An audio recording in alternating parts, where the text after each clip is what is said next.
The 1992 Olympic Winter Games. Next, CBS Sports presents the 1991 All-Star Game.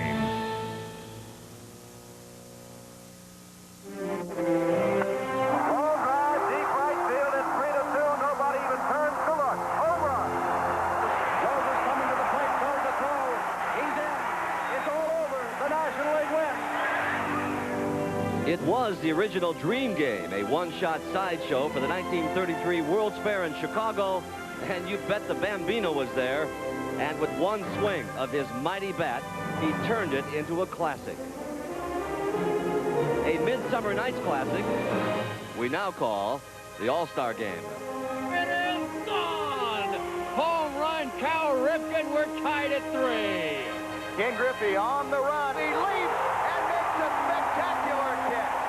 Ricky Henderson steals third base, number 939. Yes, sir. Let's admire this one. Home run, Joe Carter.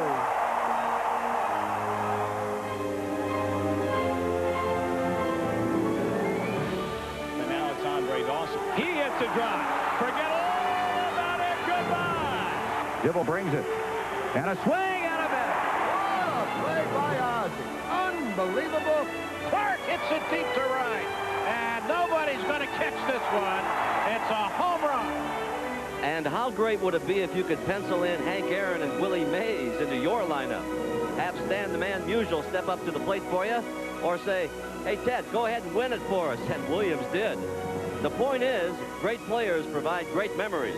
And tonight, the great players, the All-Stars, have gathered one more time.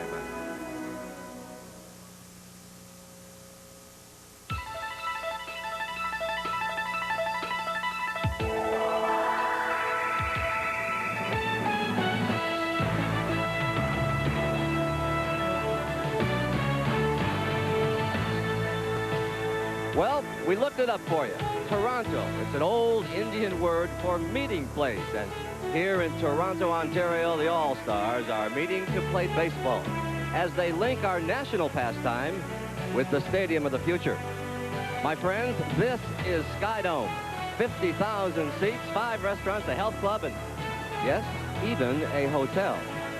I'm sure every hotel has television. Most even have cable. But where else can you check into your room and check out a game? So come on in, right through the lobby. It's sort of like the song says. You can check in anytime you want, but after you see this, you may never want to leave. Because tonight, it's not just any game, it's the 1991 Major League All-Star Game. And so from our perch high atop left center field in SkyDome, poised at the end of the world's longest lounge, hi again, everybody. I'm Pat O'Brien, and welcome one and all to this special edition of Baseball 91. First, the bad news. The baseball season is now half over, but the good news is we've still got another half to enjoy, and tonight we get to have some fun with some of the greatest players in the game and lineups that you, the fans, helped create. And so as we get right to work here, a few moments ago, both teams welcomed some very special visitors. This was the scene inside the American League clubhouse. Hey, Harold, how are you doing? All right. It's been a while. Glad to see you. How are you? Good to see you. This is Ricky Henderson? Yeah, I saw Rick down in over in Baltimore a while back. Yeah. Henderson twins. That's right.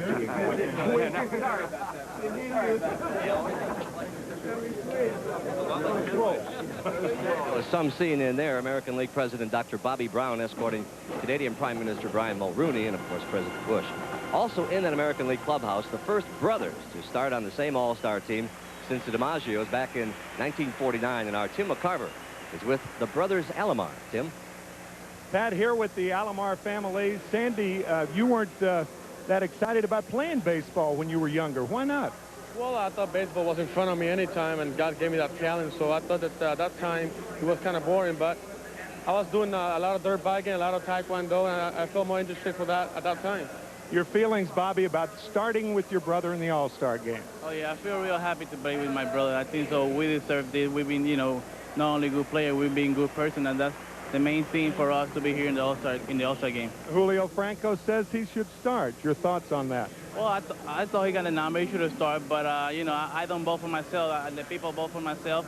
And he has to be happy because he's here in the All-Star game. And, if he want to start, I'll let him start. I just want to be here and have fun. And Papa Alomar is here tonight, but this is the part of the family tree that these guys will be using for the American League tonight. Pat? All right, Tim, thank you. Papa and Mama must be very proud. They're also getting ready over in the National League clubhouse. They've dropped 3 straight now to the American League, and manager Lou Piniella had some words, not real strong ones, for his squad this evening. Now, we're going to have some fun tonight, and I'm going to use as many people as I possibly can, and we might have to hold 1 or 2 pitchers back or a player or 2 back at most, but I know this is a game where you guys deserve to be here, and we're going to use as many people as we can. Now, it doesn't mean that we don't want to win. I got a message from the league president today. He called me in my room, and he says, look, I'm 0-2 since I've been in the league, so he says, let's get the first win. So hopefully tonight we'll go out there and get it done. Well, tonight, Sweet Lou has given the starting nod to help get it done to a first-time All-Star Atlanta left fielder Tom Glavine, who spoke earlier with our Jim Cott. You get the word you're going to start the All-Star game. What kind of thoughts have been dancing through your mind since you've heard that? Nervous excitement. You know, I was excited just to be here and get an opportunity to be here, and I was looking forward to that. And now being the starter is just kind of icing on the cake. And a little bit more nervous now, but I'm just going to try and relax as much as I can and concentrate on having fun. You followed Wade Boggs for quite some time growing up in the Massachusetts area. You thought about that confrontation, how you're going to handle it? Yeah, that's going to be fun. He played a little while there in Boston. I had a chance to watch him while I was growing up before I got into playing pro ball. So I always sat there in my living room and wondered how I'd do if I pitched against him, and tonight we're going to find out. All right, have a good time. Throw strikes. I know what you're thinking. Sure, he may be 25, but he still doesn't look old enough somehow to be starting an All-Star game. For the American League, Tony La Russa will start. Jack Morris of the Twins, the veteran right-hander right there, will be making his 5th All-Star appearance and his 3rd start. Well, folks, I have waited all week long to say this. When we come back, Ted Williams and Joe DiMaggio as a special All-Star edition of Baseball 91 rolls on from the balmy shores of Lake Ontario here on CBS. This special All-Star edition of Baseball 91 is brought to you by Advil, advanced medicine for pain, and by America's favorites, A&W Root Beer and A&W Cream Soda. It's the taste that made A&W famous.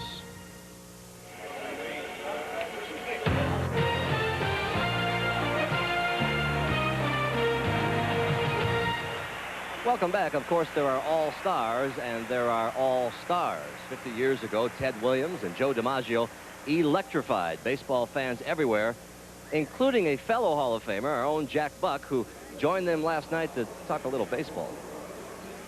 I look at that swing up there of Joe DiMaggio, Ted Williams. That was some swing, some finish, wasn't it? Well, I should say it was. I never saw a better right-handed hitter, and never saw a better player. All due respect, I have to say to Willie Mays, who is one of the super players. Well, we have it on record, Joe. Ted Williams thinks you're the greatest baseball player you ever saw. Don't say this before. Of course, I have to say the same thing. But when he goes elsewhere, the greatest hitter I've ever seen. Yeah. Do you believe that he's the greatest hitter you ever saw? I've seen a few of them. Quite a few of them. 56 consecutive games and hitting safely way back in 1941. Golden Joe DiMaggio. Joe DiMaggio, we want you and I. He tied the mark at 44, July the 1st, you know. Since then, he's hit a good 12 more, choked in Joe DiMaggio. Joe DiMaggio, we want you and I. Can you imagine what it would have been like, what it would be like today, trying to set that record? They'd have been in the shower with a camera with you, wouldn't they? I believe that, too. You know, it was tough enough as it was with all the writers we had and all the radios that they had, you know, these hand radios and so forth, and get you every place they could. And the fans themselves would know where you were, and they would tip the bellboy and say, what room is he in? Even then? At that time, yes, absolutely. And if it had not been for Gomez, I would have gone a little batty. Gomez was a very, very big help to me. He had, you know, a great sense of humor and so forth. And he just ran the roadblock. He was very good. What do you think of that streak, Ted? Well, you were watching it, and while he was hitting in 56 consecutive games, you had a batting mark of 412. Well, you see, he had all the excitement of the summer because every day was a monumental day. Been a lot of players that hit 385, 390, even approached 400 until September. So, you know, it's always, well, let's wait and see. But towards the last, I was having a little trouble because I always think it's harder to hit in the fall. The winds are not the same. The light's not the same. Lower sun, bigger shadows. And you had a chance to sit out that last day to Oh, make yeah, sure but I you didn't batted give that a for 'em. thought. I really did. I've always said there was no hesitation. I didn't even think about it. That was the last thought I'd ever had, and I didn't even have that. And I seen guys sit out to protect 300, but that was kind of cheesy. And then you got 6 base hits in the doubleheader. Do you think, Joe, that Ted's 406 will ever be broken? I don't know. I don't think so myself, personally. But they'll be close. They have gotten close, but I don't believe today they will. I doubt that his record will ever be beaten. I think that you not only have to be a super player, a super hitter, a type of hitter that Joe was. He had all the circumstances plus the greatness that he had. I don't think his record will ever be broken. This streak is beautiful, 56 games. But I count it as a bonus. The name of the game was to win and to play for the fans. They were out there watching you, Yankee fans. And we were that kind of a team. You know, we wanted to play to the fans, and I think that more ball players should give that a lot of thought. That the fan is out there to see them play, and they should do everything that's possible to keep the game going that way. Hustle is the most important thing. 1941 was not only your 406 year and your 56 in a row, but it was a 41 All-Star game. One of the biggest moments in your baseball career, Ted. Well, it certainly was, and that, you know, I hit the home run with 2 men on, 2 men out, and we were 2 runs behind. But Joe had hit a ball that might have been the 3rd out because it was a hard hit ball to second base, I recall, and he just beat the play at first base. Claude Passeau was the pitcher, and you hit it a long way in Detroit. The Claude Passeau give you any kind of a pitch that was foreign, for instance, like a ball that might have had a little saliva on it? No, he might have thrown it to you, but he felt that his high fastball, or his fastball coming in, and he had a little cut to it. Did he throw you anything else? Little cutting fastball, which was really, oh yeah, which was just like a slider, really. Not a hard-breaking slider, but just moved in on you a little bit. Do you go to many games? I see as many as I can. I see guys hit today that I know that's the way to pitch them, and they're so dumb they'll do something otherwise and let them beat you. Pitchers are dumb? I've always thought that the pitchers were the dumbest part of a ball club. I don't have to worry about them anymore, but they don't play as often. Most of them are pitching because they couldn't do anything else, and I just don't think that they are. They don't take it. Baseballically, it's smart overall. Joe, your biggest thrill in baseball? Being with the Yankees, pinstripes. I was not too happy about the ballpark. I would have liked to if I had to make a change to another ballpark, but I wouldn't have given it up to be just with the Yankees and being a Yankee. He was the greatest hitter you ever saw? No question about it. He was the best baseball player you ever saw? Bet he was. You want more? So do we. And we'll hear more from the Yankee Clipper and the Splendid Splinter on Baseball 91 Sunday at 2:30 Eastern Time. We'll be back here in a moment. Stay with us.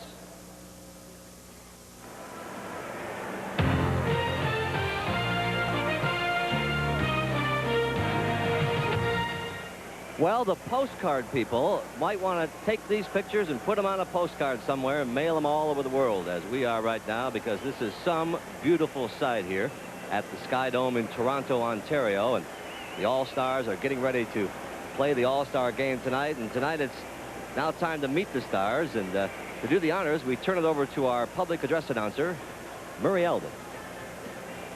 And now, ladies and gentlemen, it's time to meet your 1991 All-Stars. First, the trainers, coaches, and non-starters for the National League. The trainers, first from the Atlanta Braves, Dave Pursley. From the Philadelphia Phillies, Jeff Cooper. The batting practice staff from the Cincinnati Reds, Sam Perlazzo, Jackie Moore.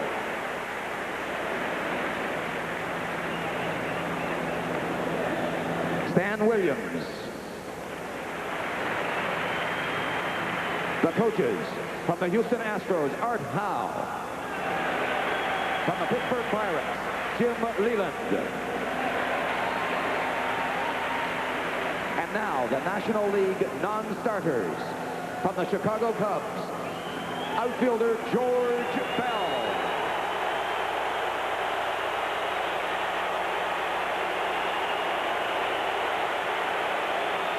From the Cincinnati Reds, infielder Barry Larkin.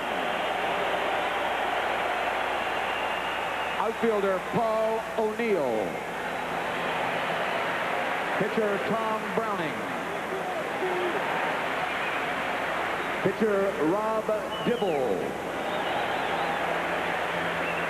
From the Houston Astros, pitcher Pete Harnisch. In the bullpen, catcher Craig Biggio. From the Los Angeles Dodgers, infielder Juan Samuel. Outfielder Brett Butler. First baseman Eddie Murray. Pitcher Mike Morgan. Pitcher Raymond Martinez. From the Montreal Expos, pitcher Dennis Martinez.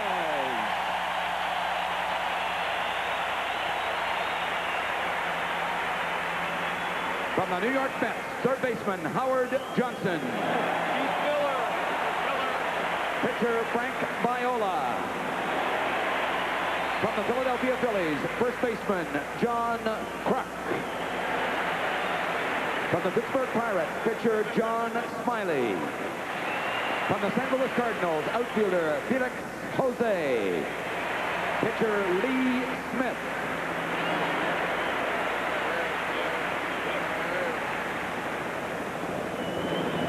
And now, your American League trainers, coaches, and non-starters. The trainers from the Chicago White Sox, Herm Schneider. From the Toronto Blue Jays, Tommy Craig.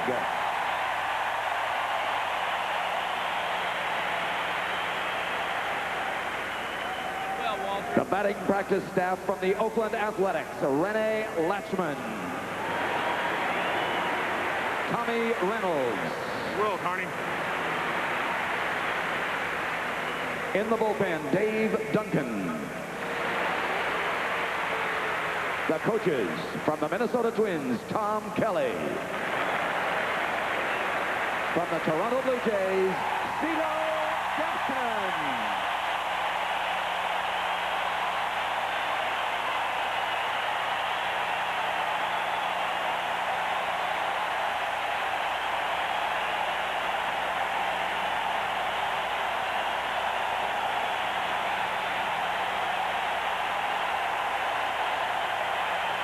And now, the American League non-starters. From the Boston Red Sox, pitcher Roger Clemens.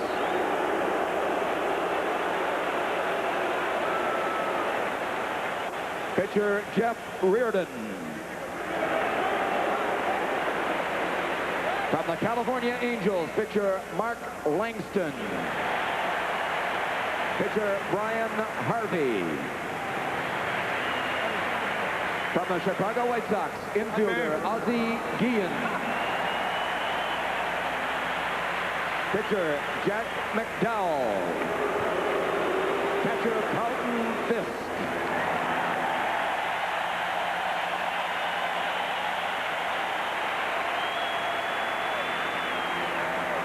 From the Milwaukee Brewers, infielder Paul Molitor.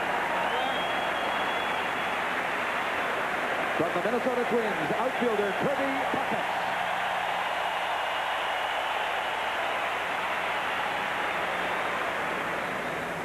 Pitcher Rick Aguilera.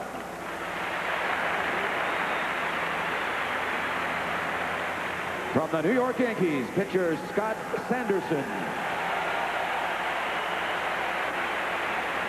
From the Oakland Athletics, outfielder Harold Baines. Pitcher Dennis Eckersley.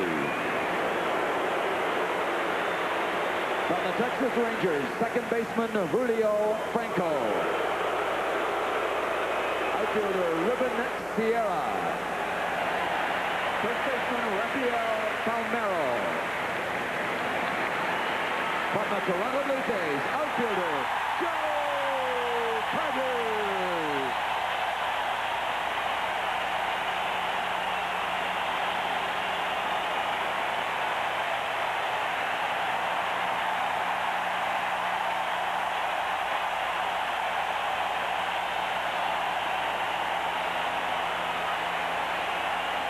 Pitcher Jimmy Key.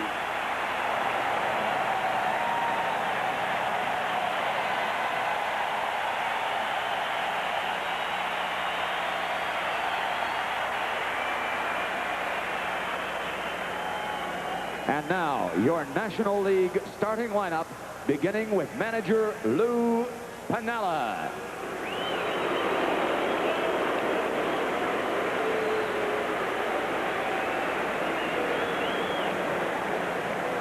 Batting first and playing center field from the San Diego Padres, Tony Gwynn.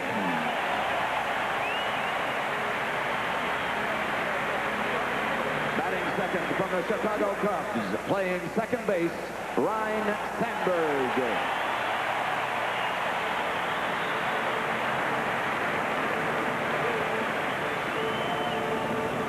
Playing first base and batting third from the San Francisco Giants, Will Clark.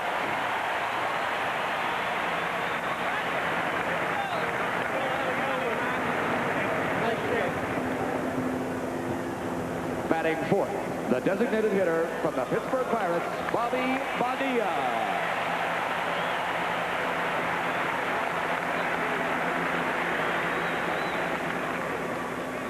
In right field, the fifth batter from the Chicago Cubs, Andre Dawson.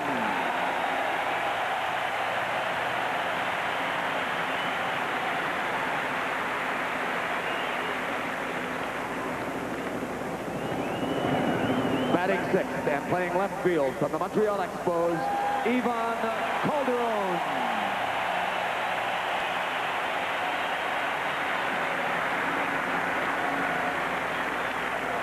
Batting seventh, playing third base from the Cincinnati Reds, Chris Sabo.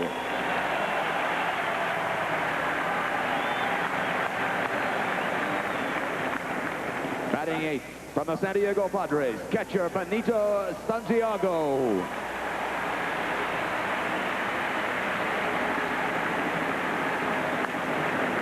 Batting ninth from the St. Louis Cardinals, the shortstop, Ozzie Smith.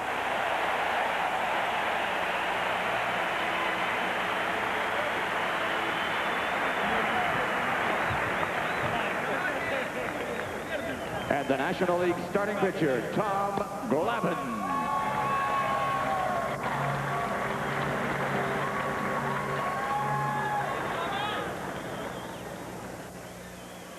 Ladies and gentlemen, your 1991 National League All-Star team. And now, let's meet the 1991 American League All-Star team, beginning with manager Tony La Russa.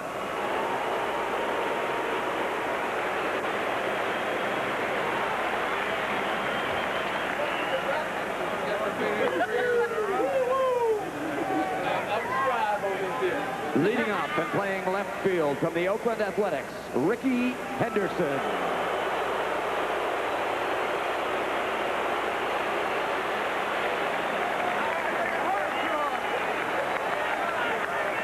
Batting second from the Boston Red Sox, third baseman Wade Boggs.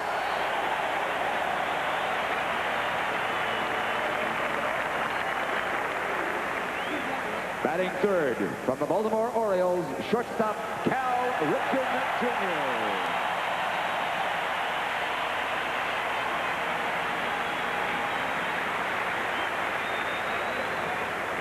Batting fourth from the Detroit Tigers, first baseman Cecil Fielder.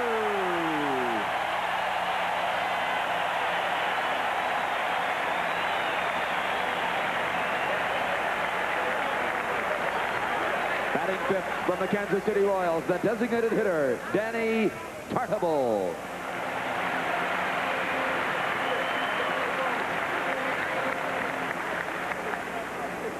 Batting sixth from the Oakland Athletics, right fielder Dave Henderson.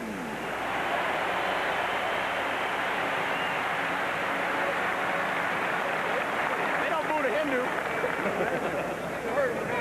Batting seventh from the Seattle Mariners, center fielder Ken Griffey Jr.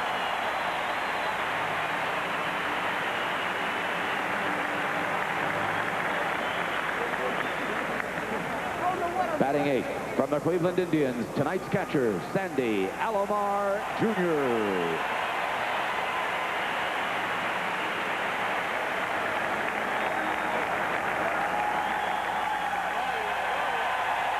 Batting ninth from the Toronto Blue Jays, second baseman, Roberto Alomar.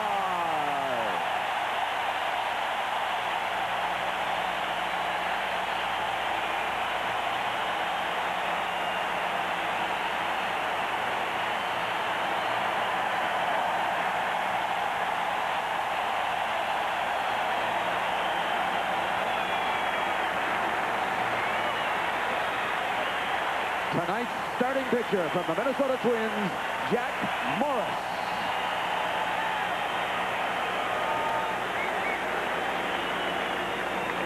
Ladies and gentlemen, your 1991 American League All-Stars. What a thrill for them and for all of us as our CBS Sports coverage of the 62nd Major League All-Star Game will continue for kids of all ages after a word from your local station.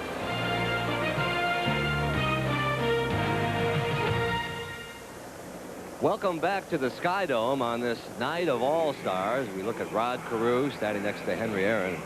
Right now it's my pleasure to send you 400 feet, that is 125 meters, to the man along with Tim McCarver, who will call the game for us tonight, Jack Buck.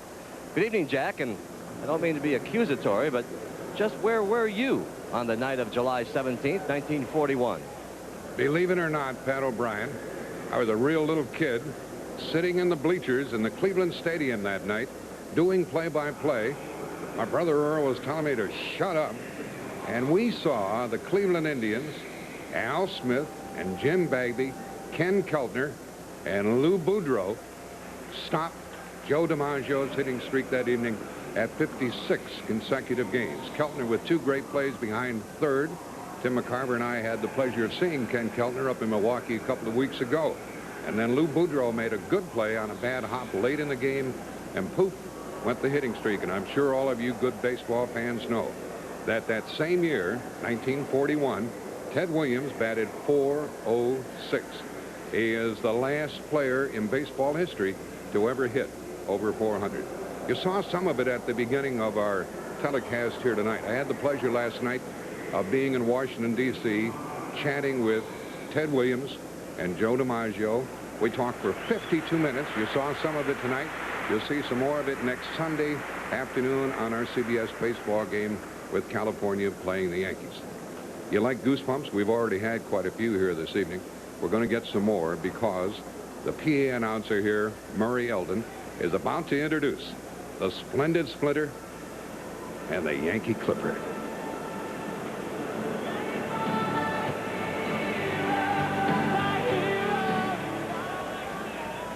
Ladies and gentlemen, honoring the golden anniversary of their legendary baseball accomplishments, the city of Toronto, the Blue Jays, and all of Major League Baseball salute two of the game's true immortals, Joe DiMaggio and Ted Williams.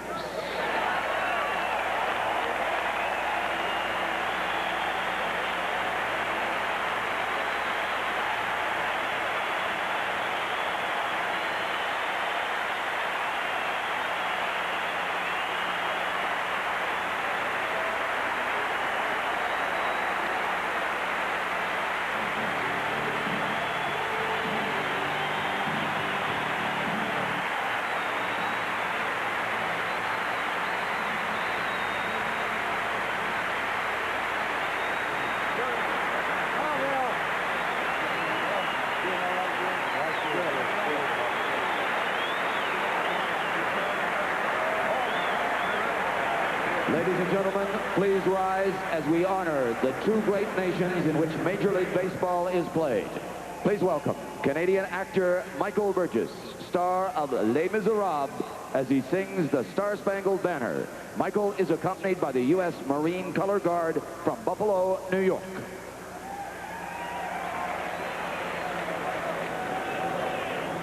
Oh, say, can you see by the dawn's early light what so proudly we hailed at the twilight's last gleaming, whose broad stripes and bright stars through the perilous fight for the rampart we watched were so gallantly streaming, and the rocket's red glare, the bombs bursting in air, gave proof through the night that our flag was still there. Oh, say, does that star-spangled banner yet wave o'er the land of the free and the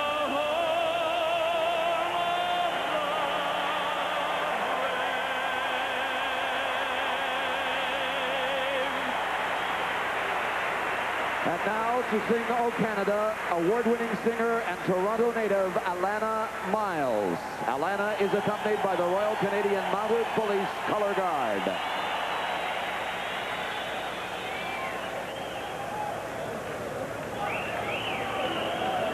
Oh, Canada, our home and native land, true patriot love in all thy sons' command.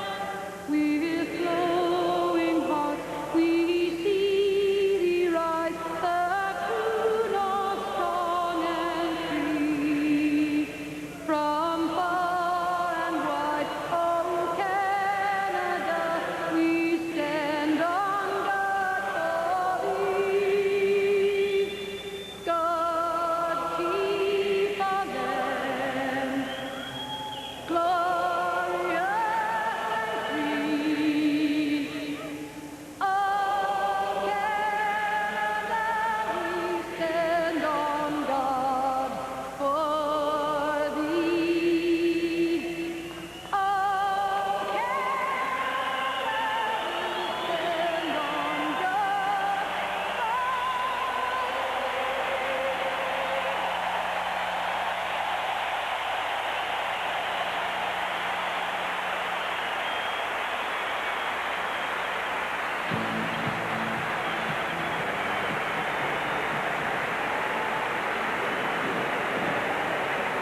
Hello again, everybody.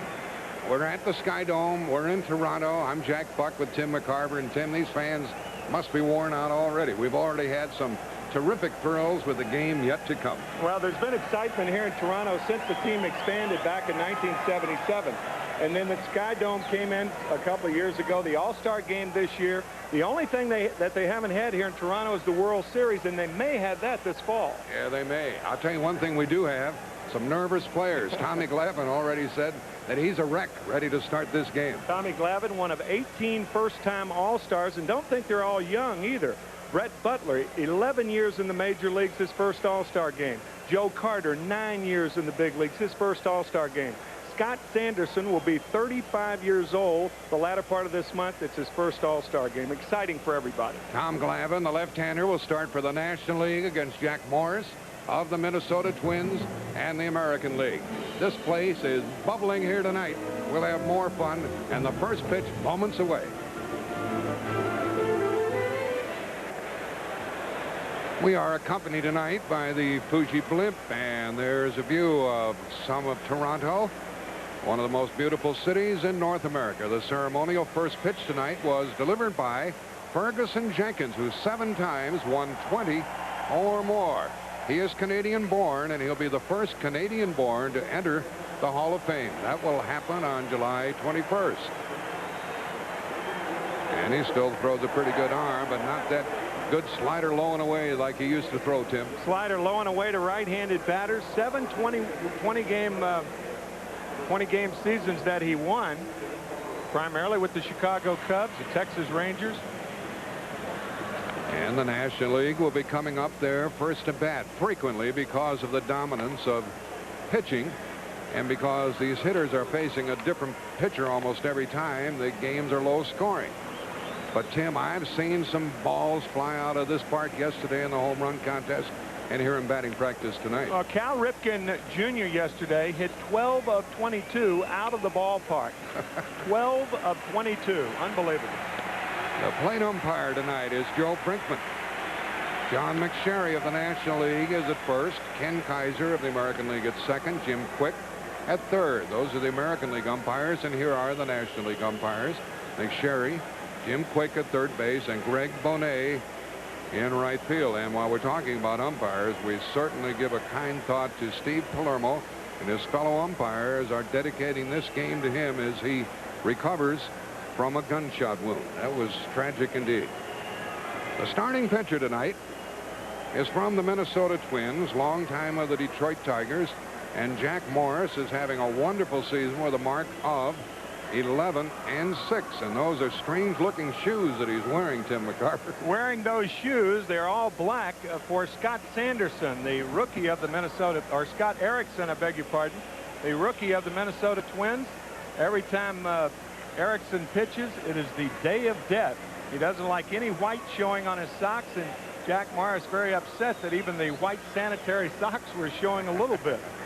So Scott is on the disabled list and can't be here, but we think of him and congratulate him on what he has done so far, and he'll be back shortly. I'll tell you who is here backing up Jack Morris. Ricky Henderson will be the left fielder. There's Ricky. Ken Griffey Jr. from Seattle in center field. Dave Henderson in right field with the Oakland Athletics. The Boston Red Sox, one of their representatives, Wade Boggs at third. Cal Ripken Jr., the shortstop, leading the American League in hitting. Roberto Alomar at second base, one of the two brothers we interviewed earlier. Cecil Fielder, leading the American League in home runs with 21, tied with Jose Canseco. Sandy Alomar Jr. behind the plate, and Morris on the mound.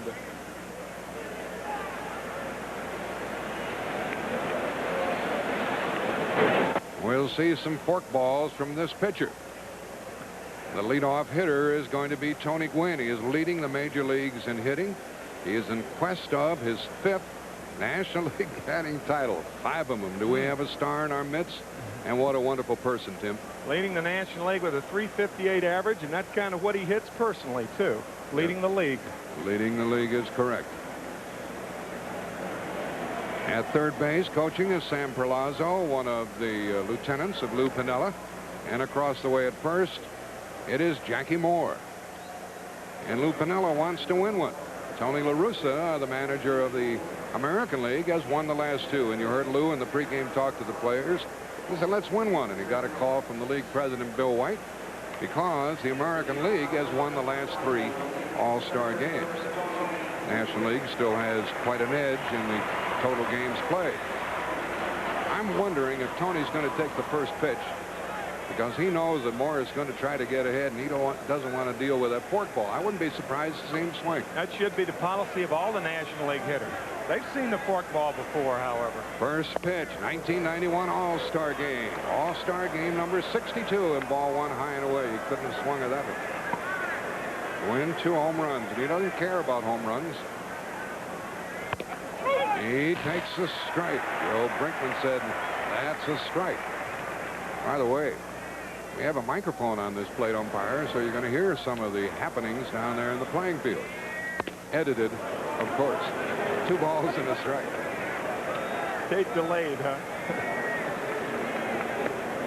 I guess Tony Gwynn is a devotee of Ted Williams. He won't swing at a bad pitch. He'll take the walk if you want to give it to him. He hits it to deep short. He's going to get a base hit to start this game.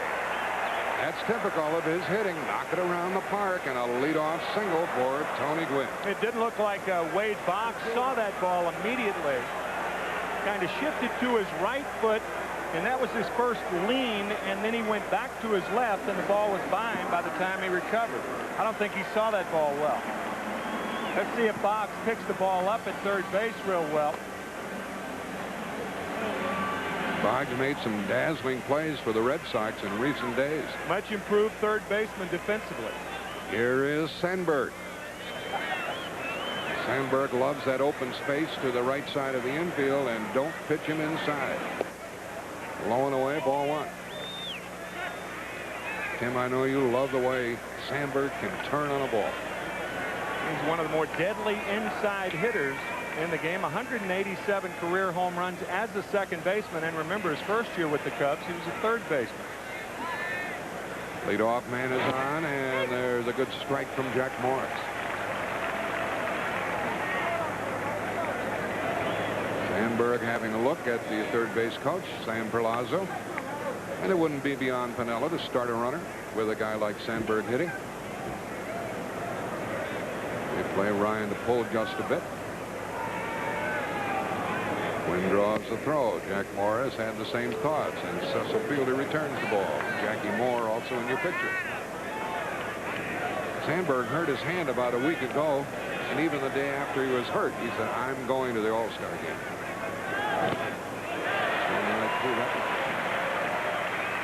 On the count, 1 ball, 2 strikes. Leadoff hit by Tony Gwynn. Sandberg is only 2 out of 20 in All-Star games and 8 strikeouts. And we all know he's a better hitter than that. Powell keeps him up there, 1 and 2. This is the last year of his contract, Tim. It'll be interesting. An option year. It'll be interesting to see what happens after this season. I think a lot of guys on both teams can talk about the last year of their contract. Bobby Bonilla, the cleanup hitter and the designated hitter for the National League. Last year of his contract. Frank Viola with the Mets. Last year of his contract. Ozzie Smith on his option year. 1 ball, 2 strikes to Sandberg. And that'll be the first out of the game with Dave Henderson making the catch. 1 on, 1 out. He made Sandberg reach for that ball, and so Ryan didn't advance Tony Gwynn. And up comes now one of the sweetest swingers in the game from the San Francisco Giants, Will Clark. Notice the look on his face when Piniella was talking before the game. Let's win one. This is an intense competitor. They all are. There's Henry Aaron, relaxed, sitting, laughing with Lou Piniella. Henry Aaron, the honorary captain of the National League team.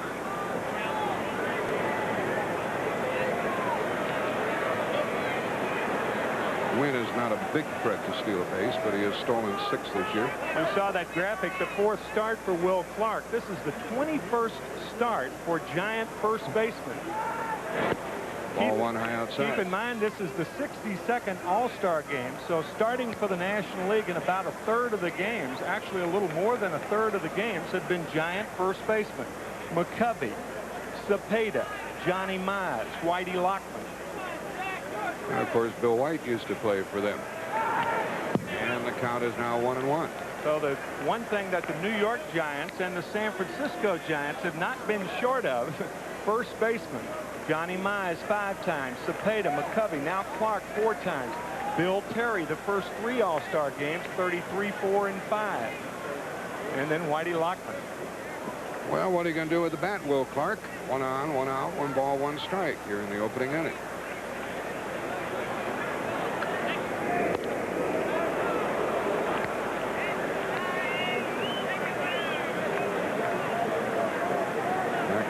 A strong performer. He has half a dozen complete games under his belt this season.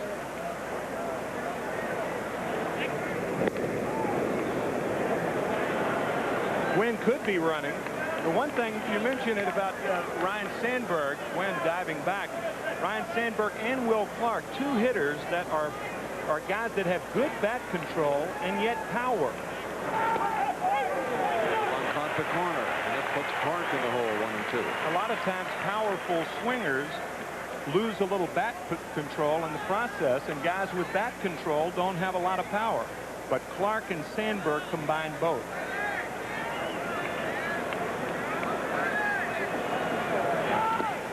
There's that split finger delivery.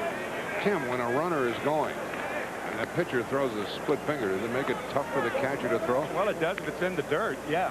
And particularly for a guy like Sandy Alomar, who doesn't catch many split-fingered pitchers or pitchers who throw that split-fingered pitch. I mean, Jack Morris has 8 wild pitches this season. Brian Harper, one of the catchers with the Minnesota Twins, Junior Ortiz, the other. So that splitter in the dirt, certainly wild pitches are up with that pitch of the 90s. 2-2. Win at first. He's running. And a base hit. Win will go on to third. First and third. Well, that's as many hits as the National League had all of last year at Wrigley Field. An all-time low for the National League last year as they lost 2-0 on a 2-hitter. And Will Clark finds the right guy covering. He hits a low tracer to the right side. Roberto Alomar was covering on the play. Wynn right there looking at the line drive and making sure it doesn't hit him. But Roberto Alomar covering on the play, and Clark fortunate that he was, because had he not been, it could have been a double play. The ball just zipped past, and the batter is Bonilla, and ball 1 to Bobby.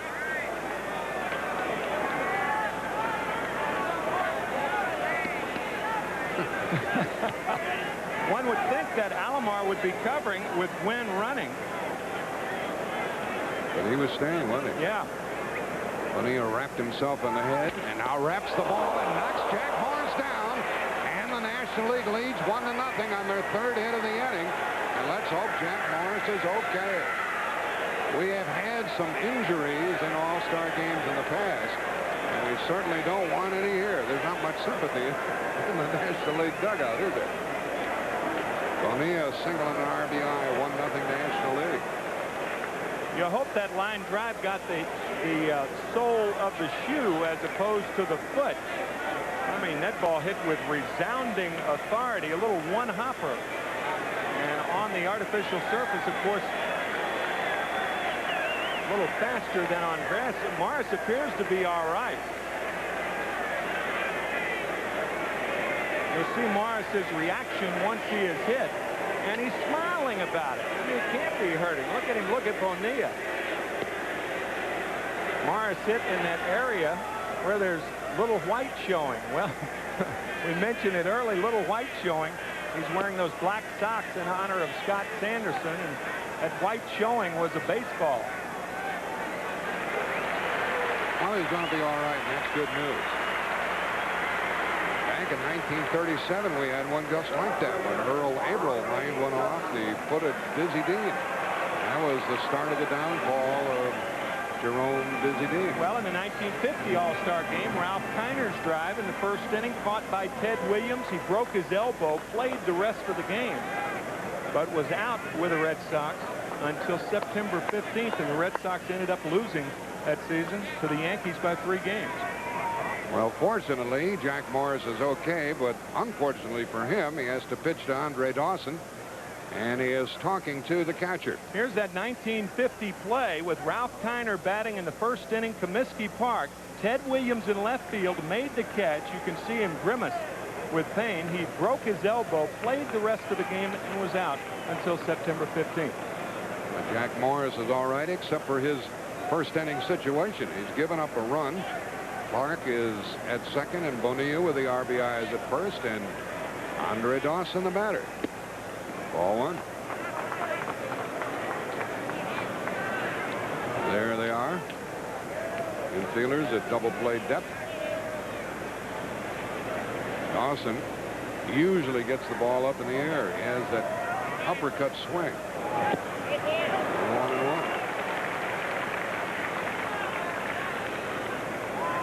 Don't see many smiles when you watch Andre Dawson as he has a bat in his hand. Don't see many Hawks smiling, do you? Look at those eyes. He is intense.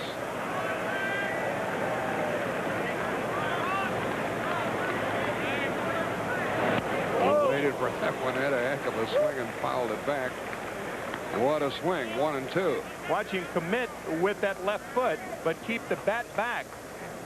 See, the left foot commit, the bat is back, and he ended up having a good swing. You can have a good swing if your bat stays back, even though the front part of your body goes forward. Jack Morris probably said, whoop. 1-2.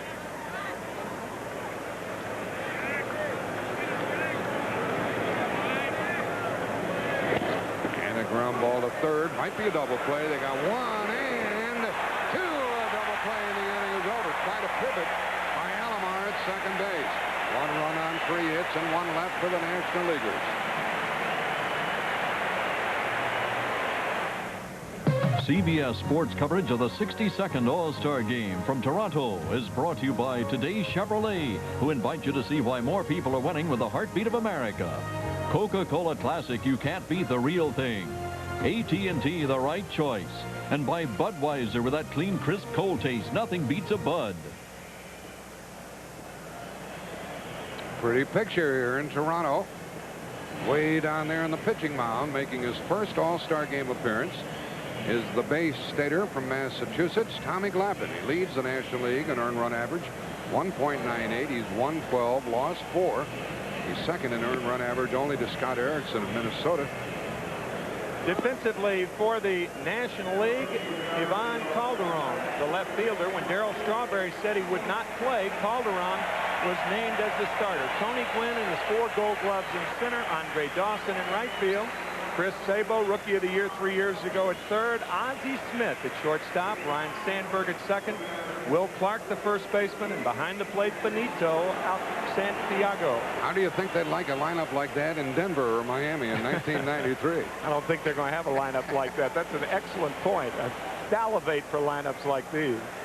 Ricky Henderson leads it off. And a strike barks the umpire. You'll notice Tommy Glavine can't work quickly enough. He wants the ball back, and he wants to come back at him again. And that ball is going to be Will Clark territory, and he caught the ball. Wow. Great play. Great play. I didn't think he was going to get it. Talk about his power, talk about his leadership, talk about everything. But he is an excellent defensive first baseman, and that was a real catch-22. Oh, catch-22. You know, another guy was terrific at that, Bill White. You played with him, Jim. Certainly did. Now the National League president. Now ball 1 to Wade Boggs. Up to his old tricks, hitting .324. With a terrific lifetime batting mark. 1 ball 2 the count. And the youngster, wonder what he just finished eating. Something sticky. 2-0 to Boggs. 1-0 National League. And 3-0. Glavine's strikeout base on balls ratio is wonderful. 108 strikeouts, only 21 walks. But he's nervous and he walks.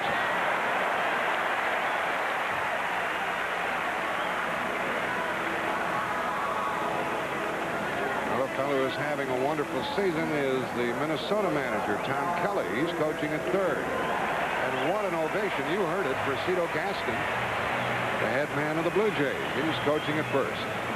I think the interesting thing about the crowd before the game, when they introduced the National League, the crowd gave ovations for National League players that had played formally in the American League, and that was really nice. And a robust mixed greeting for George Bell when that happened. Here's Cal Ripken Jr. That was to be expected. Playing every day has certainly hurt the performance of Cal Ripken Jr. Yeah. Leading the American League in hitting with a .348 average, 18 home runs, having possibly his best year ever. There's a hit. It's the first of the night for the American League. Maybe we are going to have some sparks here this season. First and second one out. Well, who do you want up there now? Ripken in that crouch this year. Last year he was a straight up and down hitter, but he is crouched, and that has helped him immeasurably. Smokes that ball to center field. First hit for the American League. And there is Ripken. At first with Boggs down at second and Fielder at the plate. Cecil walks up and chased a bad ball down and in. Mr. Fielder has 21 home runs.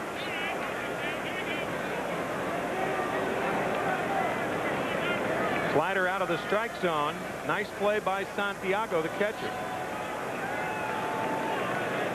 2 on, 1 out.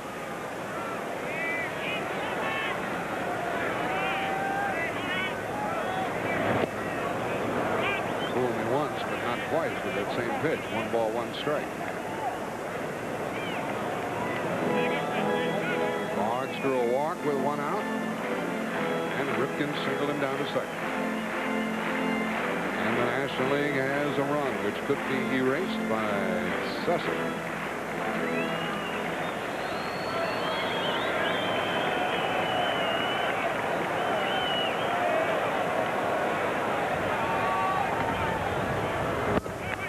Balls and a strike. Lavin, as we've indicated, usually much better with his control than he is demonstrating here in the first.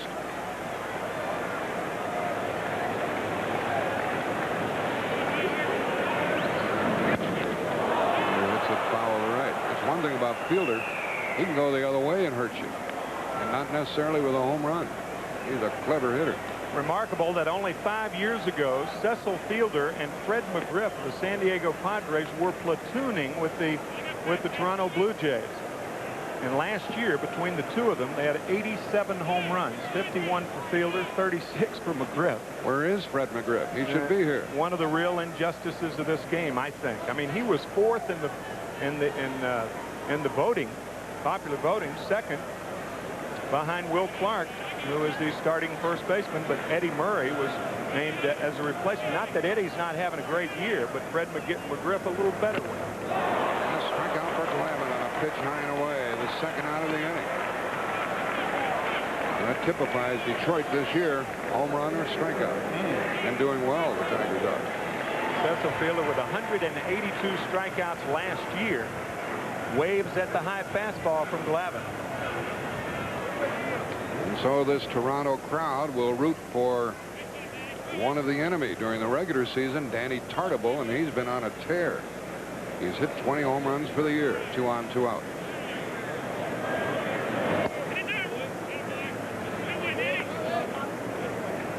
You can hear a little chatter coming from the dugouts.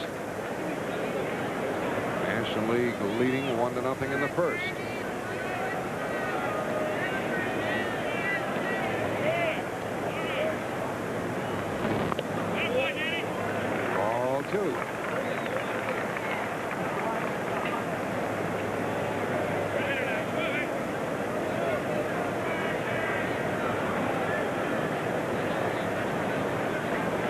Runners at first and second, 2 out.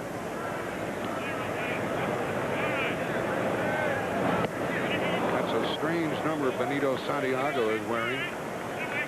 Yeah, he's worn it for the past few weeks, and the public relations people of the San Diego Padres says he's wearing it just to be different. As Tartable goes after what would have been ball 3, a little anxious. You see that in a game like this. Good cut at that one, 2-2. 0-9. It's like 2/3 of an area code. Anything can happen in baseball these days.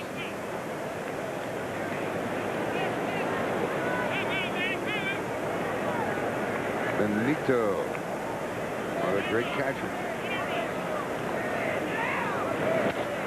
That's going to go foul. I never saw Ted Williams wear an earring when he was playing. Or Joe D. Times have changed. Fashions have changed, Jack. Oh, to be different. Can he catch? Can he throw? Best throwing arm I've ever seen, and it's remarkable when you consider two catchers who were spawned in the San Diego Padre organization starting the All-Star game this year. They would have started it last year in Chicago, but Santiago had the broken wrist. Strike 3 call on the inside corner. Second strikeout for Glavine, and the National League leads it 1-0.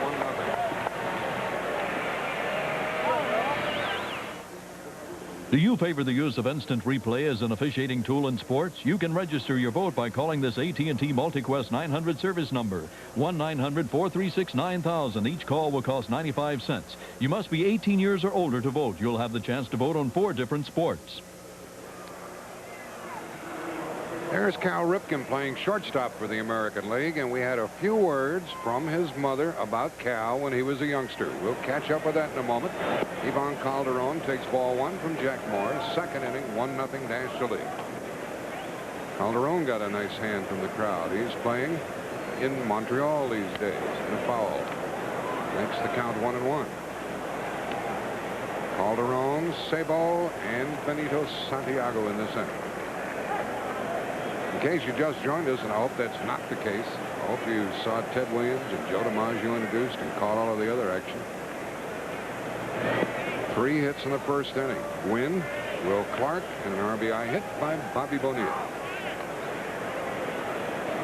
Count 2-1 to Calderon.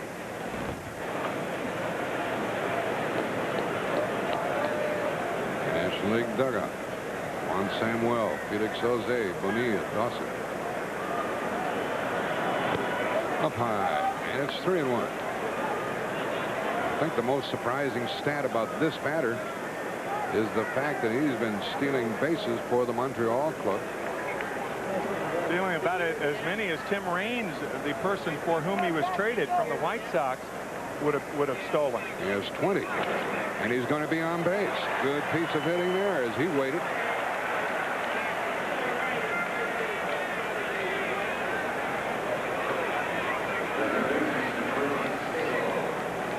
If you're a hitter, you can only do what the pitcher allows you to do. If he throws the ball away, you can't try to pull it. You play pepper with the shortstop all night long. So Calderon, with the fastball away, smokes it the other way. Not only away, but down a little bit. And that is the 4th hit for the National Leaguers. The batter is Sabo of the world champion Cincinnati Reds. Ball 1.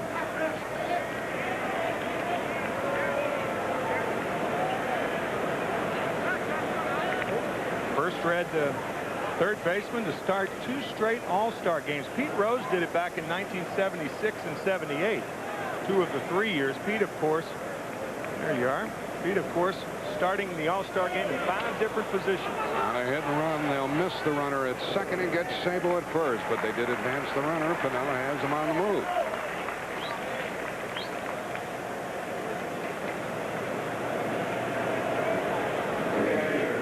2 innings, 2 hit-and-run plays. The first one very successful, and this one successful in that Calderon gets to second base. Even though you sacrifice an out in the process, Morris wanted to go to second, elects to go to first. Well, Sabo did move the runner along, and to the plate is Benito Santiago, who's driven in 39 runs for the Padres this year. He's happy to be playing this year. Broken arm a year ago. He was jammed. Strike 1.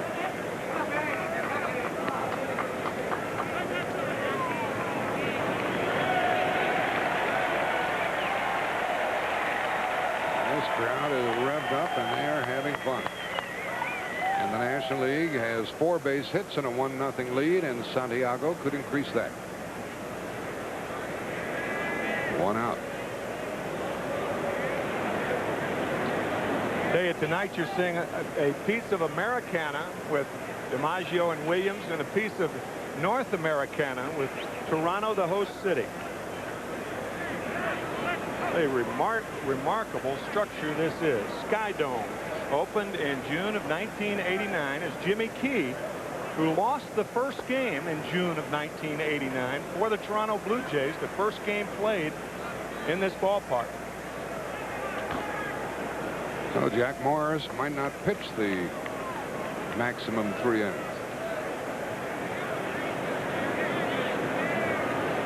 0-1 to Benito and way high. 1-1.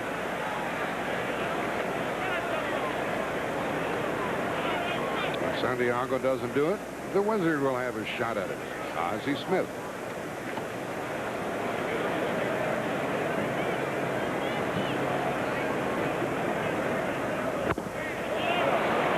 And the count 1-2.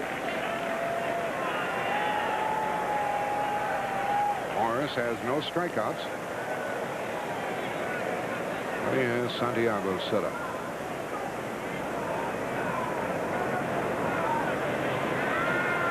They're keeping a wary eye on Calderon.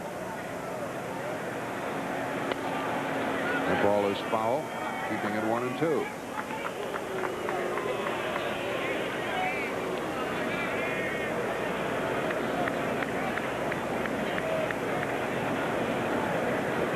These are the best of times and the worst of times for Jack Morris. He's going through a very, very acrimonious divorce settlement, and yet he's back home pitching, having a terrific year for a team that's tied for first place.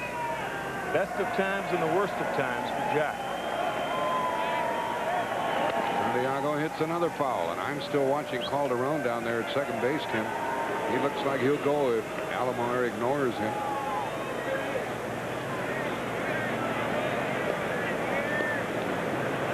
One of our first looks at Tony La Russa. He is managing the American League All-Stars for the 3rd year in a row and looking for another victory. And if he wins this game, he'll be the first American League manager to win 3 games in a row. Casey Stengel did it 3 years in a row, but he lost the first game that they played back in 1959. There goes a runner stealing, and he stole it as Santiago strikes out.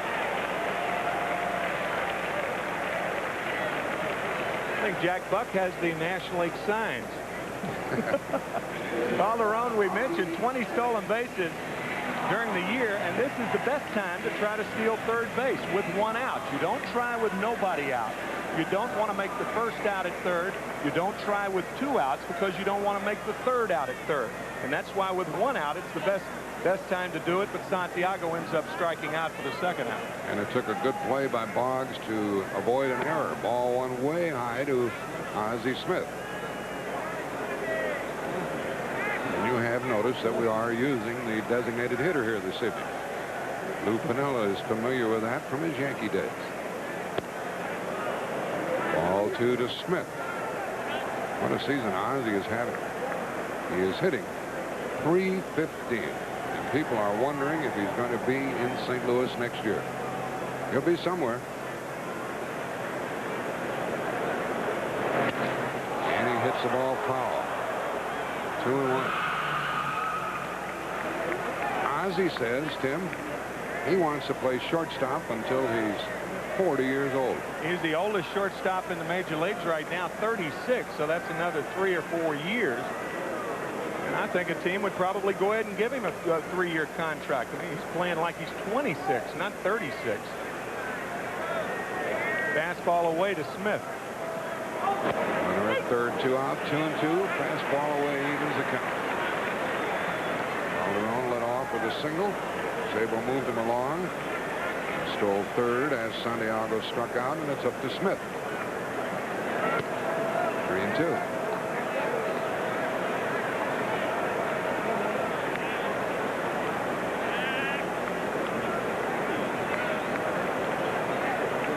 See where Jack Morris and Alomar go. Fastball away again.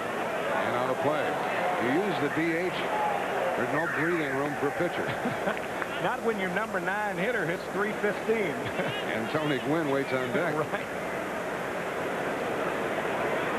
It's the 2nd time the designated hitter has been used in All-Star play. The first time, 1989 in Anaheim. Another fastball away. Another one out of play as Smith protects the plate. Souvenir. There's the President of the United States, George Bush, enjoying the game, and Pat O'Brien will be joining him next inning. If he can get past his security. As he lines it to Ripken, and it's still 1-0. 1 hit, 1 left.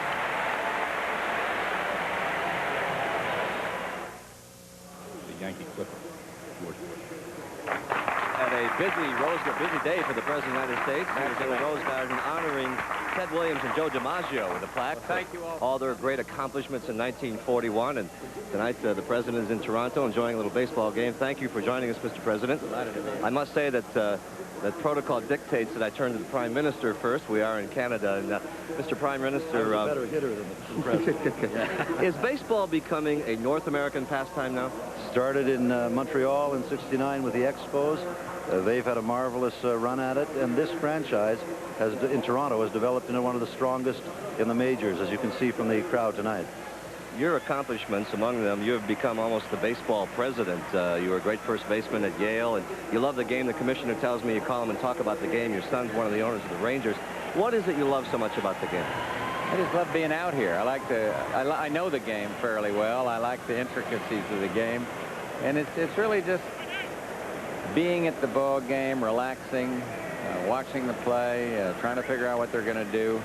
It's marvelous. I tried to explain that to the Queen of England, and I'm not sure I got through to her, but it was great. I love it. I relaxed here. I went to a minor league ball game the other night, Class A ball, the Frederick Keys, and had as much fun almost as seeing this All-Star. You know, one of the great pictures I've ever seen in baseball is the one of you and Babe Ruth when he came to Yale to dedicate a manuscript there. Well, Babe was near the end of his life then, and yes, he presented some of his papers to Yale Library, and I was playing ball at Yale and got to meet him. It was a real thrill. He could hardly talk then. He's ridden with cancer, but everybody knew they were standing in the presence of greatness. I always think of that quote that Babe Ruth said, I had a better year than Hoover. I guess you could say you're having a better year than Hoover, too, huh? I hope so. I hope so. But I just missed there with these two guys. Joe DiMaggio from White House. He's a great sportsman, as you all know, and I just missed you in my beloved South Dakota. You caught, what, 6 trout out there? 5, I think. Make it 6. Make it 6. How big were they? Well, no, they were little guys. Thank you both for joining us. By the way, do you guys know somebody? How did you get these tickets up here? I'm the guest of one of the great men here, Brian Mulroney. Thank you. Mr. President, nice to see you. Enjoy the evening. Top that, fellas. And you folks just saw a big swing by Ken Griffey Jr. after Dave Henderson struck out. Dave is going to go back and find out that while he was batting, Pat was talking with the President and the Prime Minister. But he struck out, but we caught you, Dave. You'll get him next time. That's Hindu. And Ken Griffey Jr. up. 1 ball, 1 strike. Low. Now Glavine has struck out the last 3. He's getting with the program here. 1-0, National League, 2nd inning. We were setting up that camera shot. Pat O'Brien talked about protocol. He said to the President and the Prime Minister, would you guys mind standing up? You guys. What's he going to say, y'all? High in the air to the center fielder, Gwynn. And that's the 2nd out of the inning.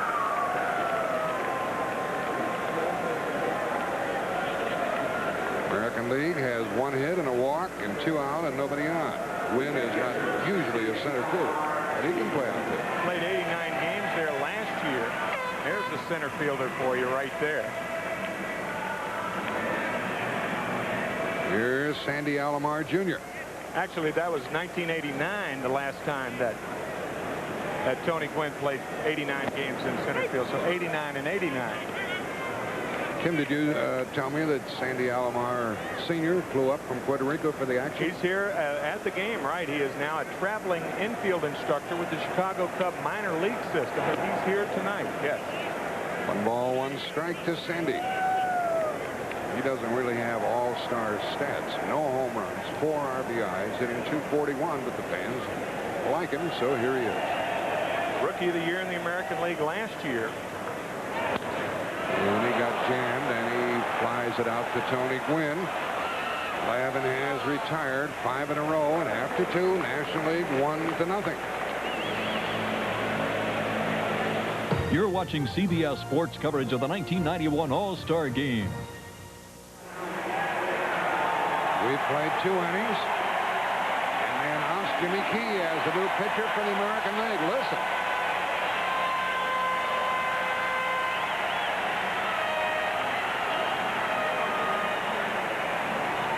He's having a wonderful season with a record of 10-4.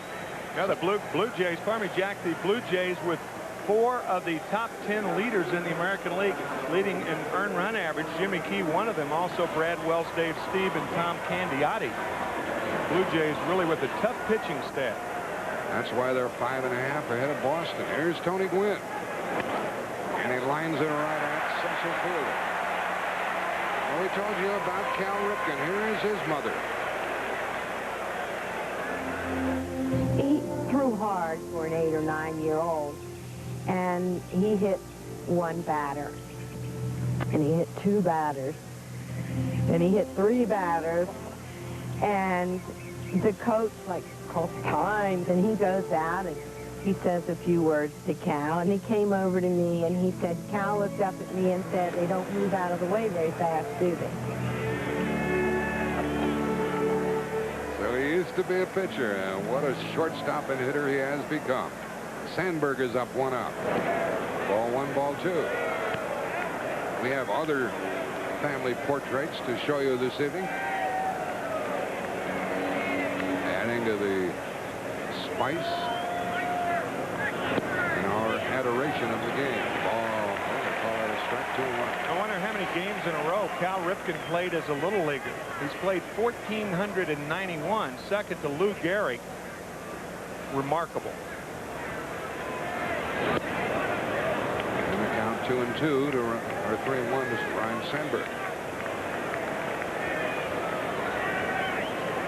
Setting up inside. That's a lack of knowledge about Ryan Sandberg. He is a deadly inside hitter. Now Alomar back outside, but he goes inside. And we got a strike, 3-2.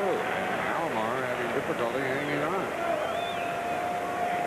Well, that's common in the All-Star game because your catcher catches so many different styles of pitchers that he's not familiar with. Sandberg flied to right his first time. Keep pitching him inside, will you? Up against, and Sandberg will get 2 with 1 out. You can't pitch Sandberg there. There are some guys you say you mix it up. You get to a point where you pitch him outside, inside. This guy is a dead inside hitter. He doesn't miss it too often, as he shows on that fastball inside. It was up. If you come inside on Ryan Sandberg, it better be way, way inside. That's the first extra base hit by the National League in an All-Star game since '87. Wow.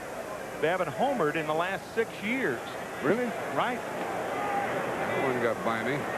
There's Will Clark with a runner at second, 1 out, and strike 1. Will single to right his first time.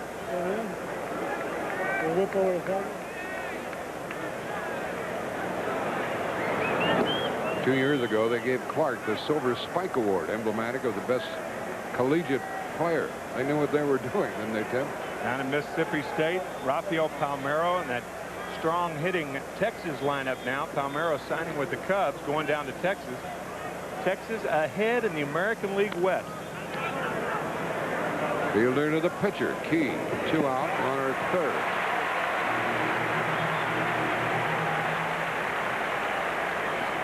Will Clark was bested by Jimmy Key. He hates it. He hates it when he doesn't get a hit. Look at that puss. Will the thrill. And it's up to Bobby Bonilla, who drove home the first inning run, bouncing one off the ankle of Jack Morris, who pitched 2 innings, 1 run, 4 hits, struck out 1, walked none.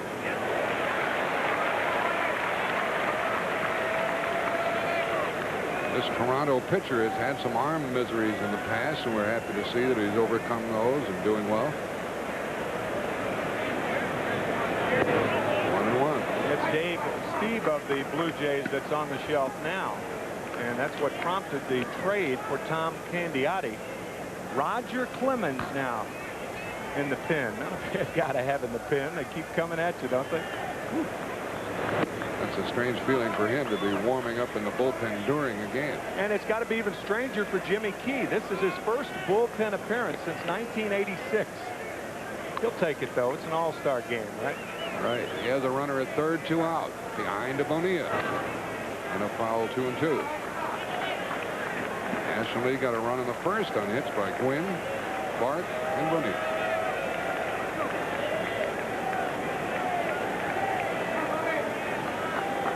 Sandberg perched at third, 2 out.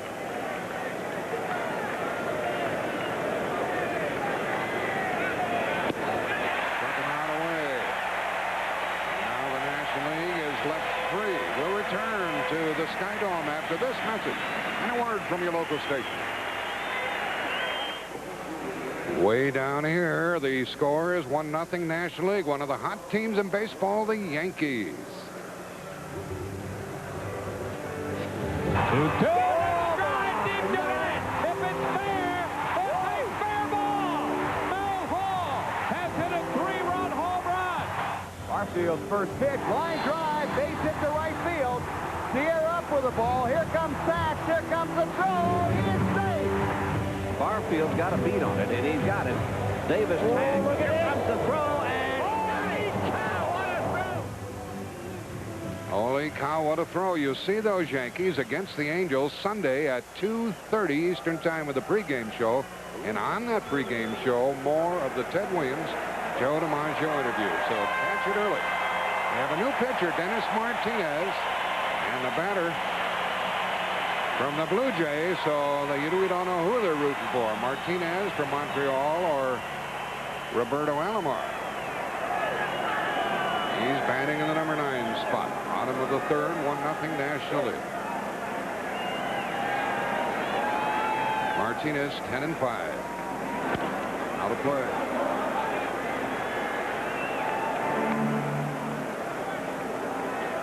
One of 4 brother combinations to start an all-star game. Morton Walker Cooper did it for the Cardinals back in 42 and 3. Dixie and Harry Walker in 47. Joe and Dom DiMaggio in 49. So this is the first time in 42 years that brothers have started for the same team in an all-star game. This fellow coming over from San Diego is quickly a big favorite with Toronto, hitting .283, 5 home runs. That's out of play. 1-2. Strange thing, Jack, about that 47 season when Dixie and Harry Walker started for the National League. Dixie Walker playing for the Dodgers. Harry Walker was traded from the Cardinals to the Phillies in mid-season, and he was with the Phillies when he started the All-Star game and ended up leading the league in hitting that year. One of our good friends down in Leeds, Alabama, Harry Walker.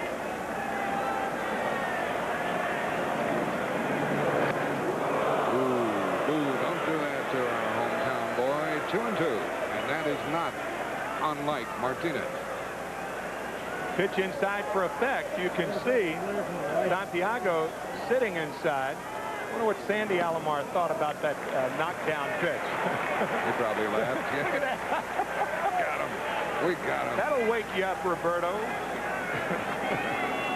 Now the count 3-2 to the leadoff hitter in the American League third.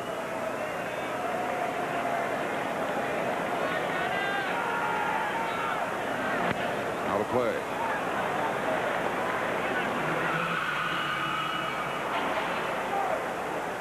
Well, his folks will have to tell him that he was at the All-Star game in '91. He's happy, though. 2 people for 1 ticket. All-Star game Toronto. They say that this game has infused more than $30 million into the local economy. Wow. Anybody going to get that one? Maybe not. Yep, Calderon. This crowd was rooting so hard for a home run. And that got this Toronto crowd on their feet, didn't it? This ball low and away from Martinez. Alomar, I mean, just think, he was voted in, and it was his first time in the American League. Usually the guys, look at that, leaning forward. Look at Sandy. Usually a guy needs a little time in the league before he's voted in by the fans, but here Roberto Alomar traded the first year and voted in by the fans, first year in the American League. What a talent. And so the batter now is Ricky Henderson. And a hit. That is the second of the evening by the American League. And we'll get some base running action. Now things are going to heat up a little bit. Tim, you and I both know how clever Dennis Martinez is at keeping runners close. This should be a great battle between Martinez and Henderson. Ricky with a second American League hit. Martinez with a terrific move to first base. Henderson with 966 stolen bases. All-time leader. He'll probably end up, if he stays healthy, with about 1,500. That's his goal. The way Martinez can hold runners, the way Henderson can run, the way Boggs can bat, this is going to take 5 minutes. And he took a pitch to give Henderson a chance to run. Strike one. This will be about like the last 40 seconds of an NBA game right here.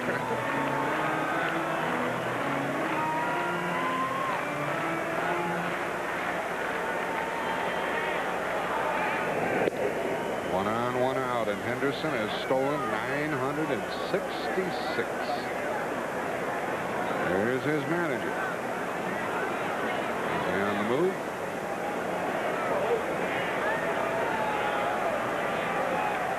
There he goes. Uh-oh. What a play, and oh, safe as Clark dropped the ball. He would have been out. So the American League has 2 on, and that might be an error, or they might give him a hit. Yeah, Sandberg made such a sparkling play on that ball, throwing off balance. He had nothing on the throw, but it did, I agree with you, it looked like John McSherry, the first base umpire, had that right hand cupped, ready to punch him out. Henderson stopping on the great play by Sandberg, and now the one hopper over there. Had Clark held on, they'd probably get the call. You could see that right hand being cupped up by John McSherry, but Clark drops the ball. And they rule it a base hit for Boggs. So he's been on base twice. The reason I groaned when he was running is that Boggs hit the ball and Henderson would have stolen the base. And the batter, Ripken. Foul tip. National League manager wants to hang on to the 1-0 lead. This is his first time managing an All-Star team.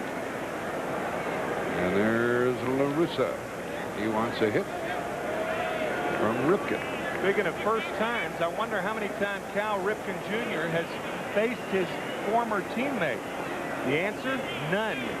First time. Talking about Dennis Martinez.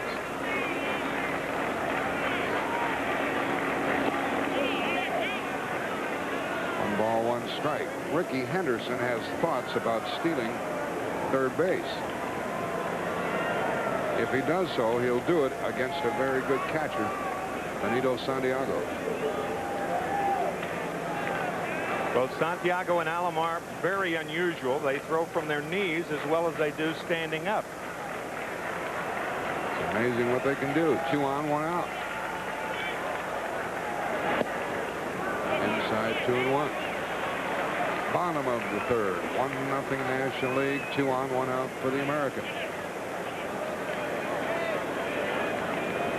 Sandberg working at keeping Henderson close at second base. In fact, he's out of position in so doing. But the likelihood of Ripken going the other way, remote. That's why Sandberg's holding him close and not the shortstop, Ozzie Smith. Smith has to protect against the pull side, and Sandberg can hold Henderson close because not too many ground balls to the right side by Ripken. He hammered that one, and Gwynn's on the run. On the run. Forget it.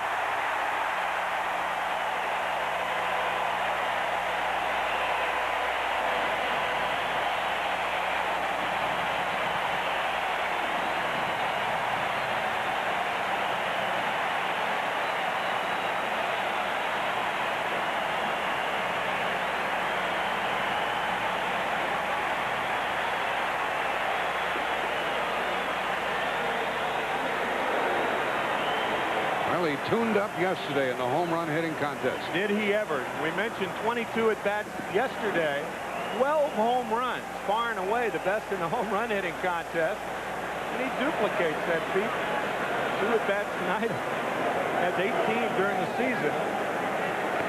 And I mean a hanging curveball. And Ripken says, Benito, I'll handle this one.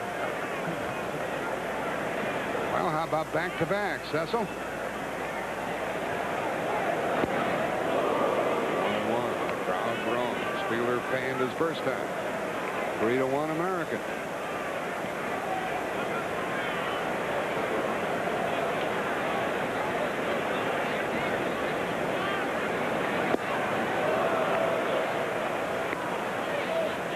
Big league hitters rarely let pitches like this pass. That's all about bell tie breaking right into that zone of Ripken, and he hammered it out of here. 3-1 American League. 1-2 to Fielder.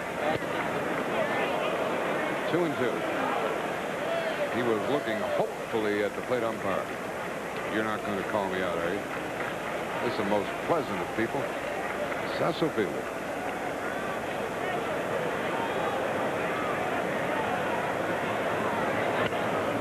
He spoiled that good pitch. We mentioned Cal Ripken Jr. yesterday with 12 and 22 swings. Nothing to it, huh, Cal? Easy. 12 home runs and 22 swings yesterday. That one hitting the facade in the upper deck. And he has stung the National League here in the third. 3-2 to the big man. Tough inning for Dennis. First of all, the line drive by Alomar that was caught. Single by Henderson, single by Boggs, and a home run by Ripken.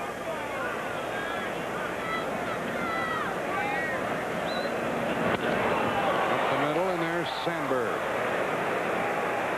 He knows how to play on the AstroTurf, even though he plays on a grass field in Chicago. 2 out. That is a design throw. He was throwing off balance on that ball hit by Boggs, but watch how Sandberg, realizing that all he has to do is get it on line with Fielder running. He throws the ball intentionally onto the rug, and Clark with a scoop. First one that I can remember doing that, shortstop Davey Concepcion with the Cincinnati Reds. Trajectory of the ball is lower, and the rug allows the true hop. And with 2 out, Danny Tarnable is up. He fanned his first time. Tommy Glavine pitched 2 innings. No runs, 1 hit, struck out 3, walked 1.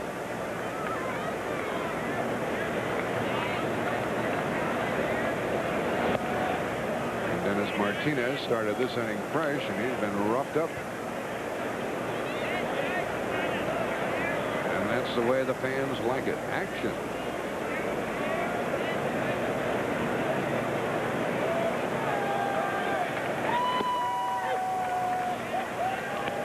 Balls and a strike.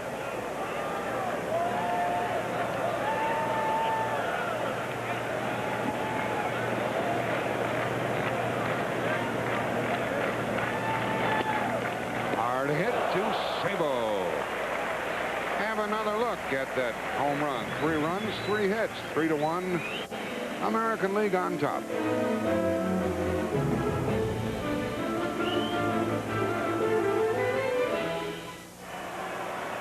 This game summary is sponsored by Budweiser. Bobby Bonilla put the National League on top, but Cal Ripken did something about that with a 3-run homer. They've taken Jack Morris to the hospital for x-rays of his foot.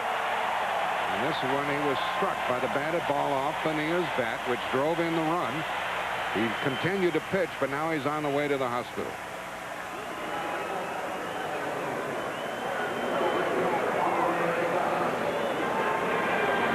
Into the 4th inning. Andre Dawson, who grounded into a double play in the first, is up, and he'll face Roger Clemens. Ball 1. Hello. Clemens is 11-5 with a 2.22 ERA. You don't shake this fellow up.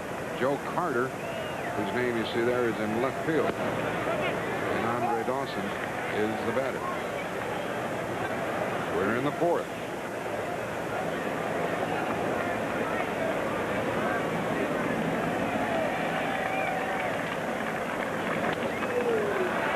That ball is foul, out of play. Let's go and join Jim Cott at this moment. Jim? All right, thanks, Jack.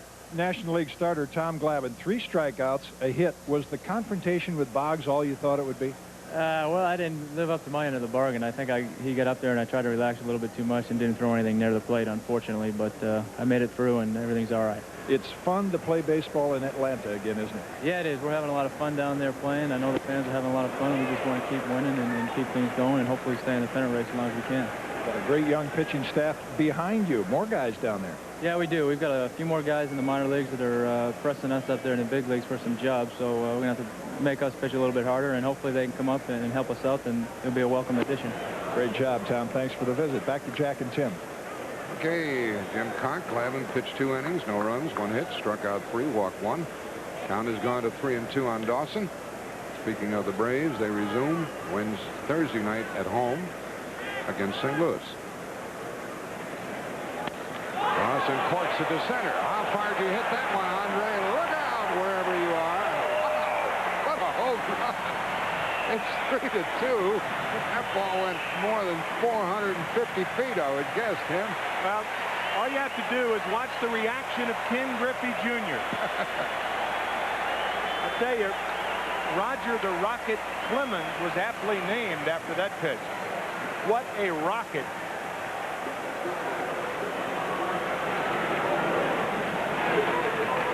You think that would have been out of Wrigley Field? Probably. Ivan Calderon is up. Strike 1 to him. Remember, Clemens had come inside with the fastballs, and now he goes away. And Dawson knew it, and so did Ken Griffey Jr. 2 steps back. 2 steps, we're going to have a ball. Isn't that the song? Not this time. And there's one by Calderon, but it's playable in center field by Griffey for the first out of the inning. We mentioned the reaction of Ken Griffey Jr. on the ball hit by Dawson. Look, 1-2. 2 steps, no ball this time.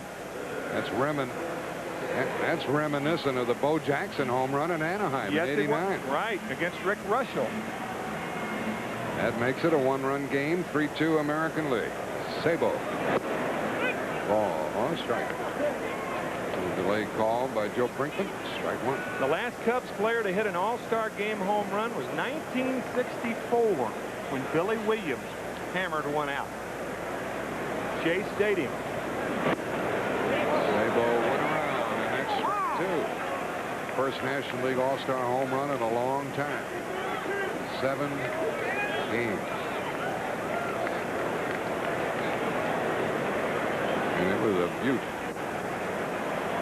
You could chop that one up and have a couple of 2 or 3 home runs out of that thing. Ooh.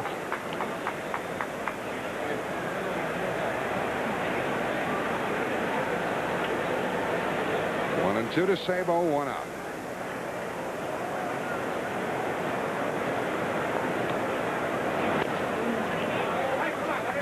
Howard Johnson of the New York Mets. We mentioned Shea Stadium. Well, Hojo leading the National League in a ton of offensive categories. And his wife is here, his wife Kim, and she is with child and due any moment, really. The baby was initially due the latter part of July. It's going to come prematurely, and she wanted to come see the SkyDome. That's why she's here. She got an okay from the doctor because she wanted to come to Toronto to see SkyDome. See, Hojo's saying, yep, that's right. He can't hear you, though.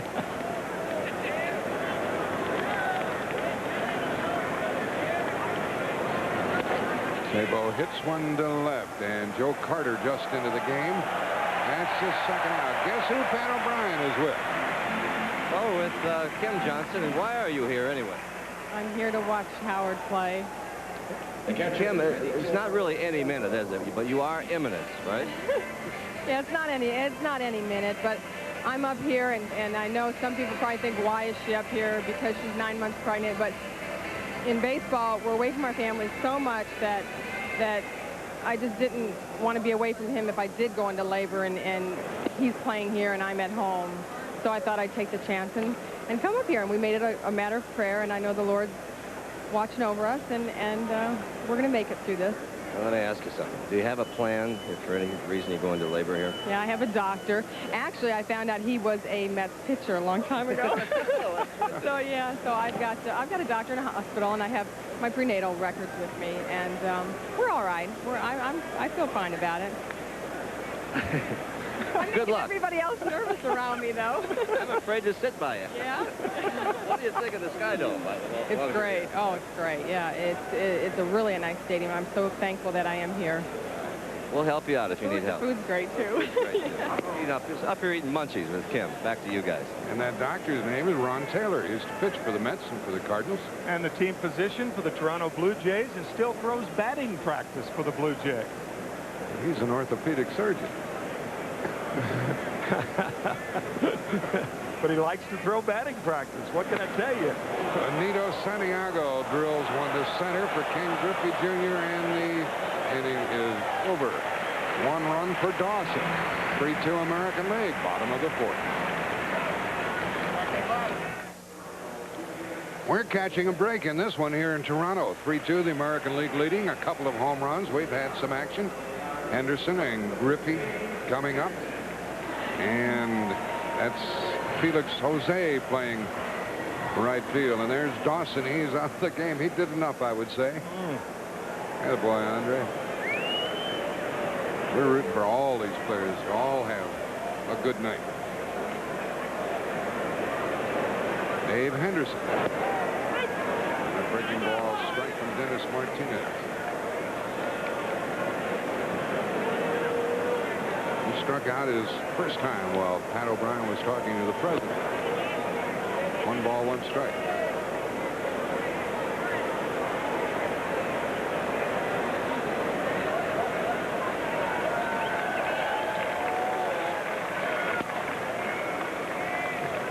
Good pitch downstairs, 1-2.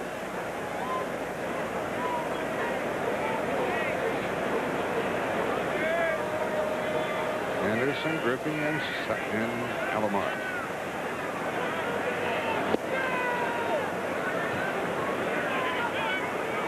Well, this fella carried the Oakland A's for a long time this year, Tim. He carried a lot of ball clubs. The Boston Red Sox back in 1986, last half of the season. He waited but popped it up into short center, and it's going to be caught by Tony Gwynn. First out, 4th inning. Well, here's the way the scoring has gone. Bobby Bonilla drove home the first run, bounced it off the leg of Jack Morris. Ripken hit a long 3-run homer, made it 3-1, and Dawson changed the score and out. They've had 10 hits already. And Griffey Jr. flied out his first time. Martinez kept it away from him. Yeah, you mentioned Dave Henderson. It's so nice to see him finally getting some notoriety. Great postseason player. Be 33 years old in 9 days. His first All-Star game. Hard hit and no chance for Sandberg. What I was leading up to then, you may be wondering who the oldest All-Star non-pitcher has been as you're looking at the Seattle Mariners second-year player, Ken Griffey Jr. He was the first Seattle player to be selected as a starter last year, his second straight start. And the oldest player, Satchel Paige, 47. Pete Rose was 44. Carl Yastrzemski, 43. And Carlton Fisk, 43. But the oldest first-time player was Babe Ruth, 1933. He was 38 years old, and the reason was there were no All-Star games before then. Ozzie will get the force out with Sandberg for the second out of the inning. 6-4 is the way it went. Here's the president of the National League, Bill White. Bill, you're behind by a run.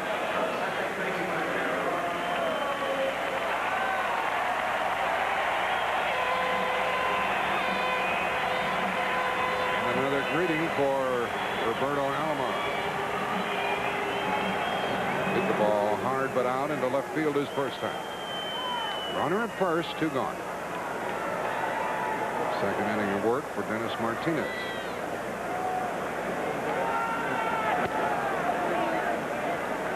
President of the American League is Dr. Bobby Brown.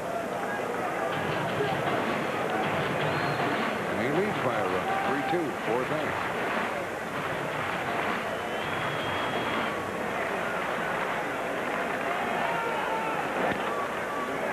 Alomar, the switch hitter, up there with a 1-ball, 1-strike count.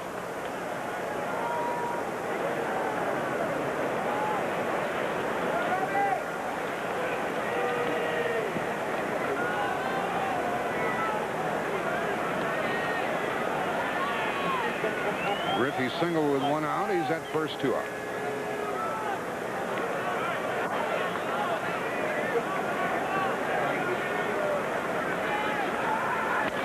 Out of play. Let's go down to Jim Cott again. James?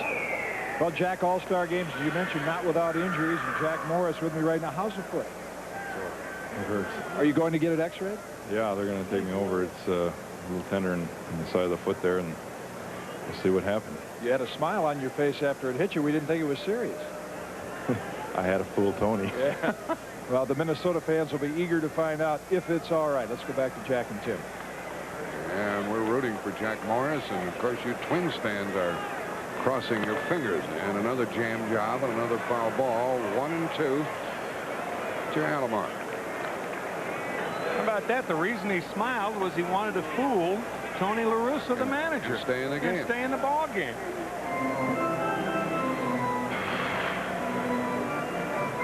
I guess he fooled him. He won another inning and a third. And he did pretty well, 2 innings. He did give up 4 hits, but only 1 run.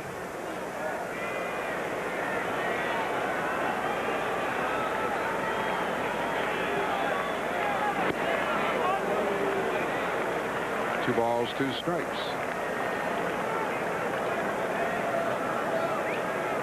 And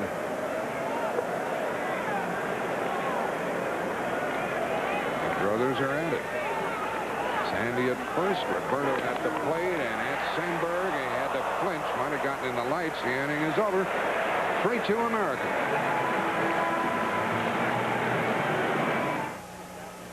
CBS Sports presents the 62nd All-Star Game from Toronto, brought to you by Oldsmobile, the new generation of Olds. Shearson Lehman Brothers, you can get there from here. And by the people at Nike, who encourage you to just do it.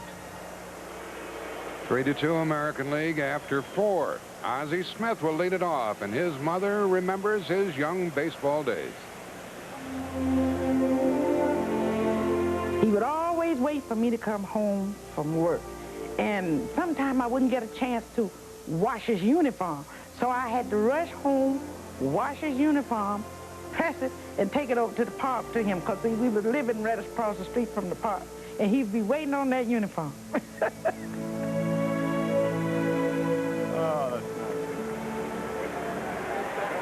And the Smith family raised a real gentleman.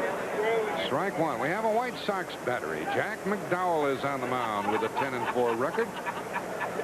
And his catcher is Carlton Fisk. And the pitch inside, 1-1. Ozzie lined out to short his first time.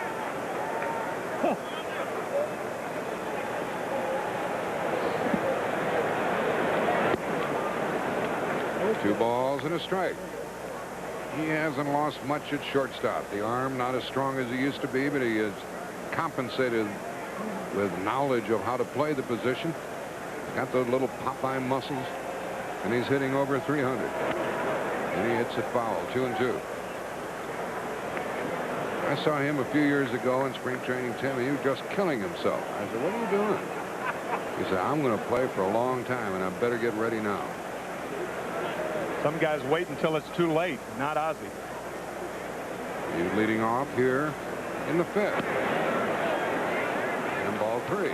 I hate to see this game move along to the middle innings. It's so much fun, really. I wish we could play here all night long. Waiting on deck, Tony Gwynn, who's already had a hit.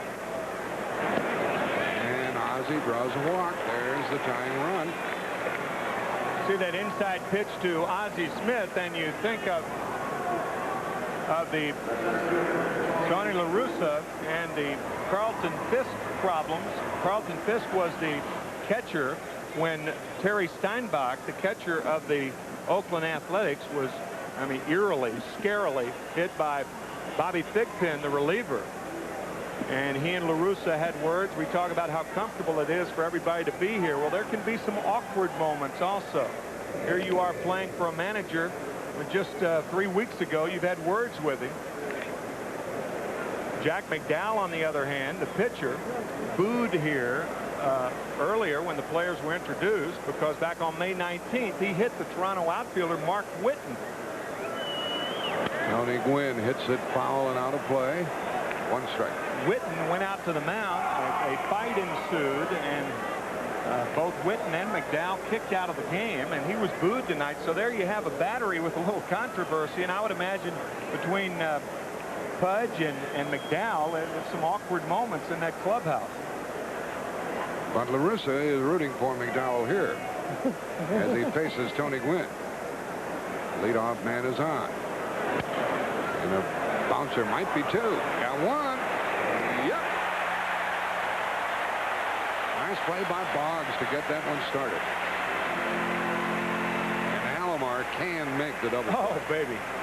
I'm telling you. Boggs on his knees, and watch Alomar. There are several ways you can protect yourself at second base. And watch Alomar use the bag right there. See, the bag's between him and the sliding Ozzie Smith. He made the quick pivot and helped Ozzie up. Pretty good athletic ability right there. Also, nice play by Wade Boggs on the front end. And he helped McDowell out. There are 2 gone, and Sandberg bats with the bases empty.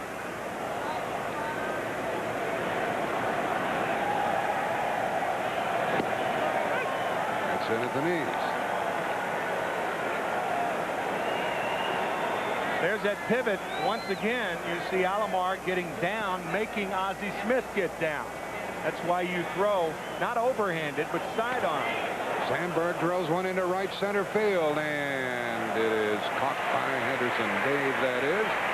Now we play 4½. The American League leads by 1. You favor the use of instant replay as an officiating tool in sports? You can register your vote by calling this AT&T MultiQuest 900 service number, 1-900-436-9000. Each call will cost 95 cents. You must be 18 years or older to vote. You'll have the chance to vote on 4 different sports.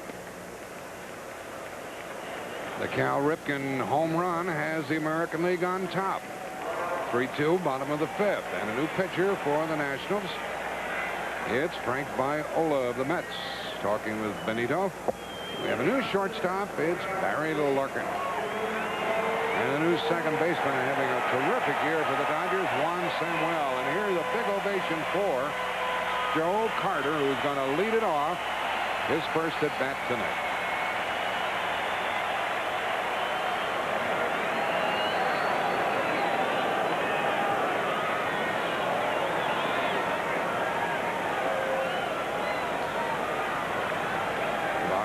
The 5th. Missed outside. Frank 10-5.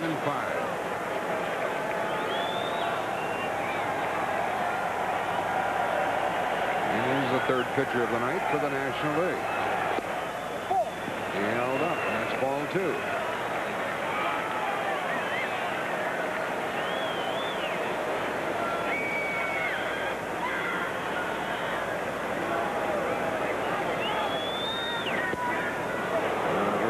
Swing. Carter is hitting .302. That was a changeup from Frank Viola. That circle change taught to him by Johnny Padres, the pitching coach of the Phillies, now in the minor leagues with Frank when Frank was with Minnesota. And 3-1 to the leadoff man.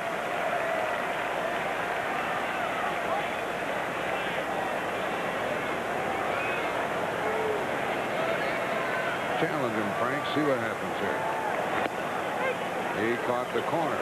Carter didn't think so, and gets the crowd on the neck of the umpire. it's one of those times when you can't really quibble about that strike because you want to hit anyway. That's right. You don't want to walk. You don't want to walk, Joe. No.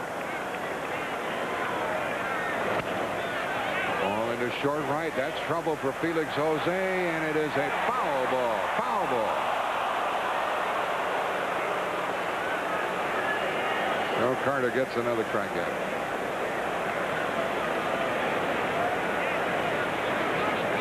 Take a look from up high, and you can umpire for yourself. About a half a foot.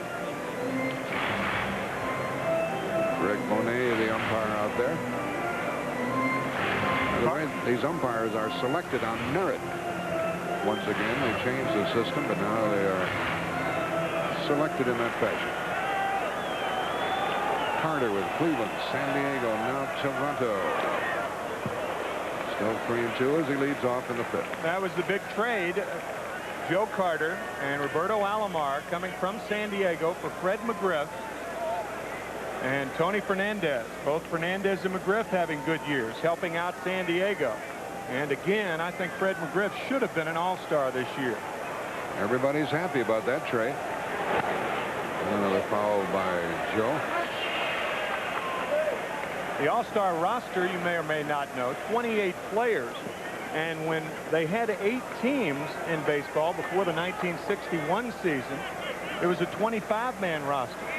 So the American League has expanded by 6 teams since then and only added 3 players. The National League 4 teams and has added 3 players. And I think that's good enough reason to expand the roster. Carter strikes out on a low corner foul tip. So he's battling Viola. Here are some of the guys who did not make the team. Yeah, Chuck Finley having a terrific year with California. What about a revived and rejuvenated Dave Winfield? The same with Chili Davis. Jose Canseco, of all people, 21 home runs. Brian Harper batting over 300, and we mentioned Fred McGriff. And another foul. I might add to that list, there are others. Tom Pagnozzi, the St. Louis catcher, one of the big reasons for the St. Louis success this year. And to my mind, second only to Santiago, if he is second to Santiago as a catcher. We'll see what's going to come of this battle, Viola and Carter.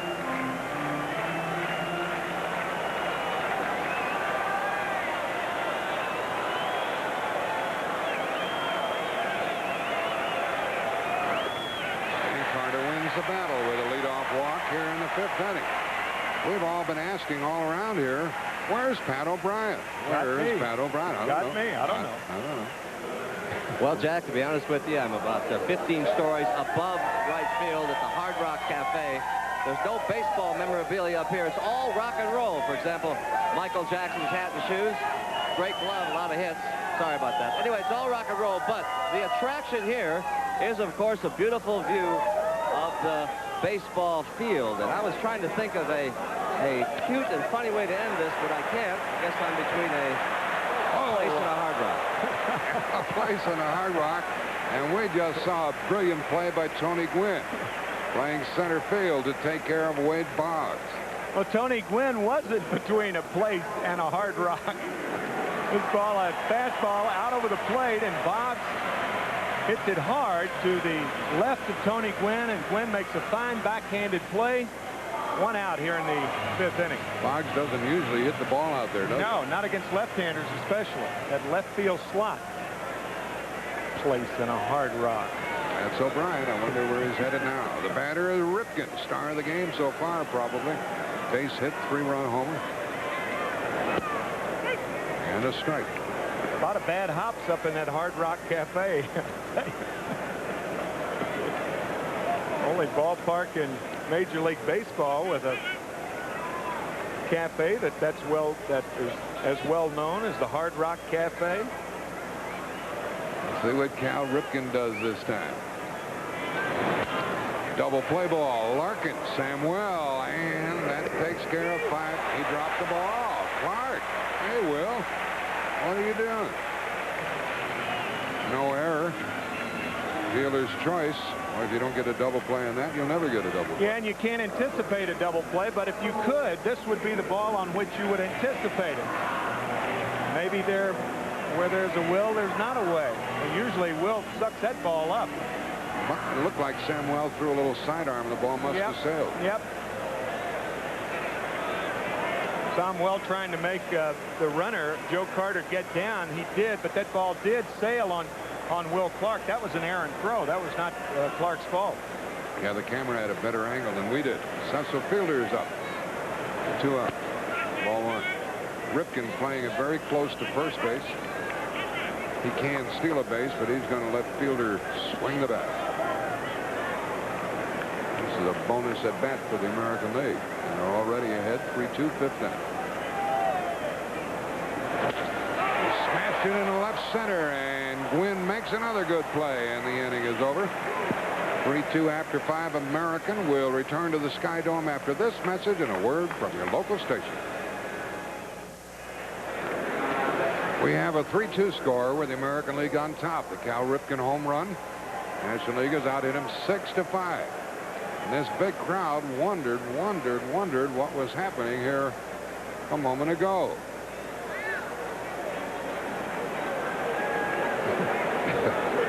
I'll show you what we're talking about.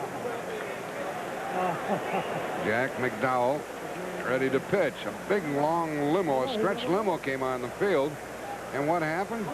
The ground crew jumped out wearing dinner jackets. And then Griffey and Henderson jumped in the car and said, take us away. But they're still in the lineup. And McDowell pitches to Will Clark. Ball 1, ball 2. Clark has a single and 2 trips. Second inning of work for the White Sox hurler. That's doing it in style, and they have done it in style with SkyDome up here in Toronto.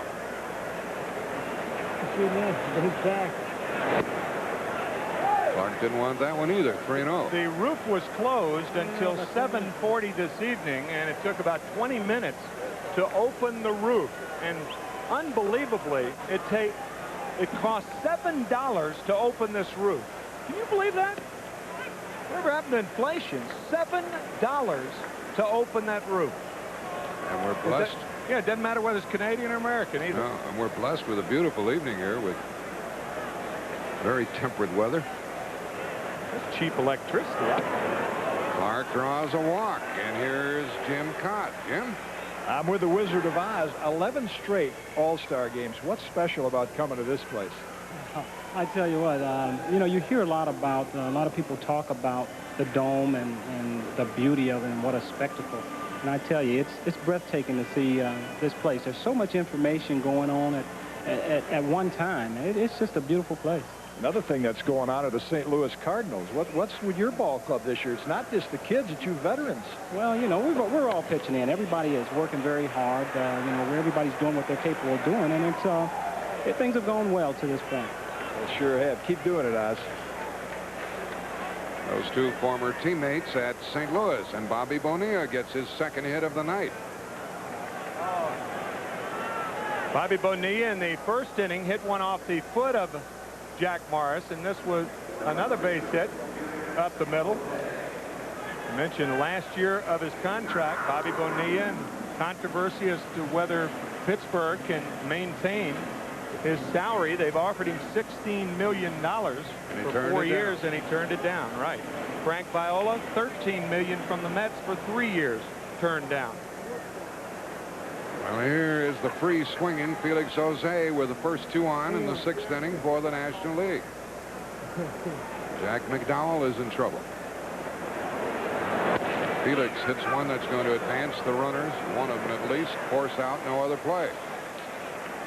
Let's go down to the National League dugout from a moment ago with Lou Finella talking with Jim Leland and Art Howell. In other words, we go 1, 2, 3. You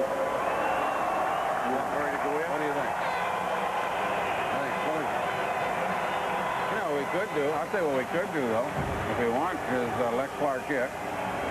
Right? We can hit Murray here in the DH spot and put Clark at first base. Well, we'll see what they do. One of the things they're going to do is send up Paul O'Neill to bat for Ivan Calderon, the Cincinnati hitter. First and third 1 out, and even a fly ball would tie this game in the 6th inning. Uh-oh, and Felix is saved. He got back. Well, that's the closest I've ever seen that play come. Me too. I was thinking the same thing. Usually that play doesn't work at all, but Jack McDowell appearing to throw to third. Remember, you can fake to third when you're in the stretch. You can fake to second when you're in the stretch. However, you can't fake to first, so he fakes to third, wheels off the rubber, and throws back to first, and somehow Jose avoided the tag. And he got the good call from John McSherry, not the automatic call. 1st and 3rd, infielders back looking for 2. And strike 1 to Paul O'Neill. O'Neill having another fine year for the Reds.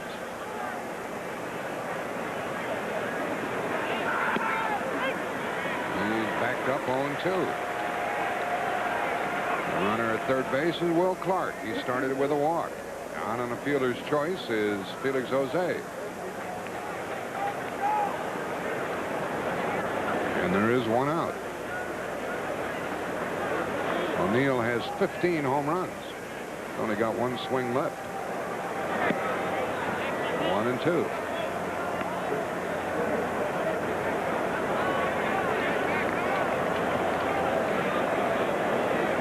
One of the things about these all-star pitchers, and most of them are capable of striking batters out. Very few finesse pitchers.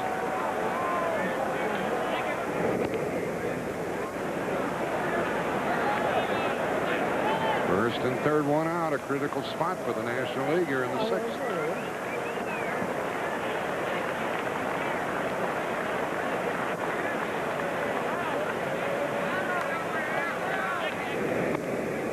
Waiting on deck is Hojo, soon to be a daddy.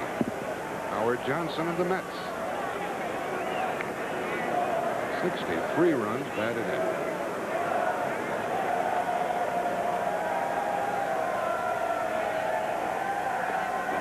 Off 2-2. When the new baby arrives in the Johnson family, it'll be the 3rd child. Cal trying to keep that ball down, hopeful of getting the double play, and there's Hojo wanting to get up in an RBI situation.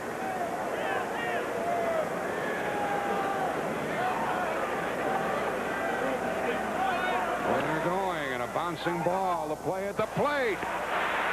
The plate is Will Clark, and the American League still leads 3-2. The hard slide of Clark didn't bother Fisk at all. That's the toughest play for a catcher to make, to receive a throw from the right side of the field and then turn around. You don't know where the runner is. But Fisk realized that he had some time, and he held on to the ball easily. You try to get the ball in your bare hand there, but Fisk didn't have time, so he had to make the tag with a glove hand, and the new catcher's mitts with the break-in are more conducive to making that slap tag. And that's typical of Will Clark with that hard slide. Sure. He'll do it wherever. Now they're 2 on, 2 out for Hojo. The American League still leads.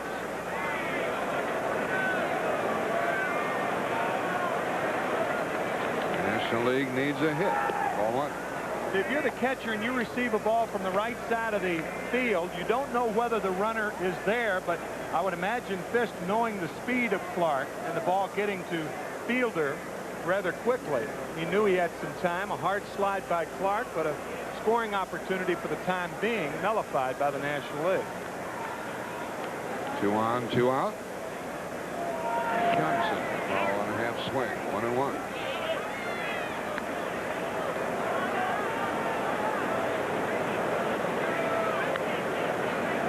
Coming into this game, Jack, Howard Johnson was the only National League non-pitcher with an RBI in All-Star competition. Nobody else had an RBI. Of course, that's changed with the Dawson home run and the single by Bobby Bonilla in the first. 1 ball, 1 strike. Strike 2. 1 ball, 2 strikes. Hojo, a better hitter from the left side as he is batting now.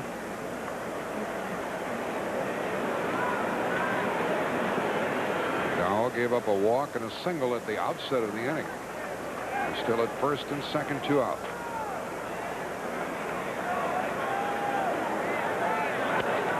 And a high foul ball and a play for Boggs.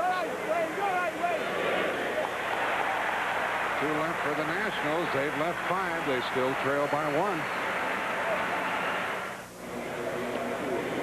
American League coming to bat in the 6th inning, leading 3-2, though they've been out hit 7-5. We have a new pitcher for the National League, and a fellow who is probably more thrilled than anybody to be on this All-Star roster, Pete Harnisch of the Houston Astros.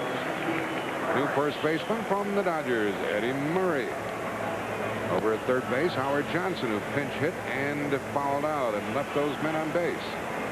Another unsuccessful pinch hitter was Paul O'Neill. He takes over in left field, and he'll get another at bat.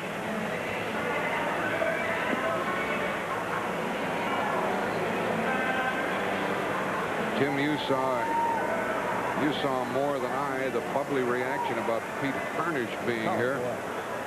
Well, you were in Washington yesterday. By the way, Harold Baines, the pinch hitter for Danny Tartable. But, you know, Harnisch has a record as a starter like a reliever to make an all-star team. He's 5-7. But think about how deceptive it is when you consider the fact that Harnisch has been involved in six, a half dozen, 1-0 games. He's 2-2-2 in 1-0 games. Harold Baines breaks the bat and grounds out to Samuel. I guess he got jammed, huh? I would say that's a big league jam job right there. So Harold Baines goes down on 1 pitch, and Harnisch has some early success here in the 6th inning.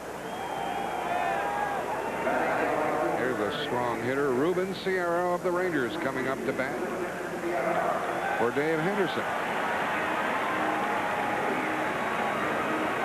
Henderson 0 for 2. They have a good hitting lineup with the Rangers this year. We talked about it earlier. Julio Franco, Sierra, Rafael Palmeiro, Steve Buechele having a fine year. Juan Gonzalez. They can put some thunder. If they can get people out, if Nolan Ryan can stay off the DL, they have as good a shot as anybody to win that American League West. They're presently in first place by percentage points over the Twins. But 2.5 games separates 5 teams in the American League West. Nobody knows. Nobody knows. It'd be nice to have somebody different in the postseason. Followed by the batter, Sierra, 1-2. And waiting on deck, Ken Griffey, who's already had a hit in this game. Griffey Jr.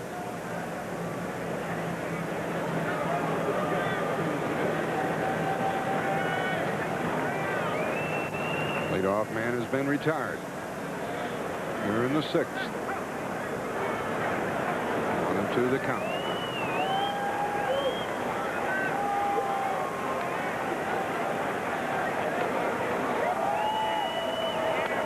Half swing and a foul ball.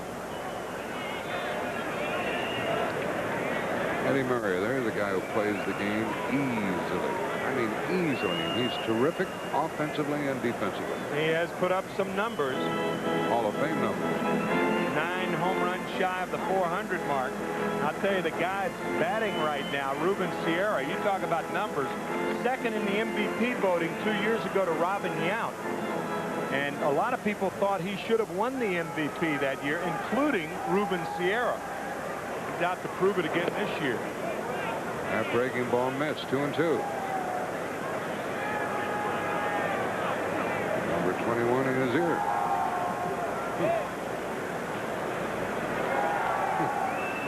Berto Clemente has been compared to number 21 with the Pirates for years, from Puerto Rico. Let's go down to Jim Cott. James?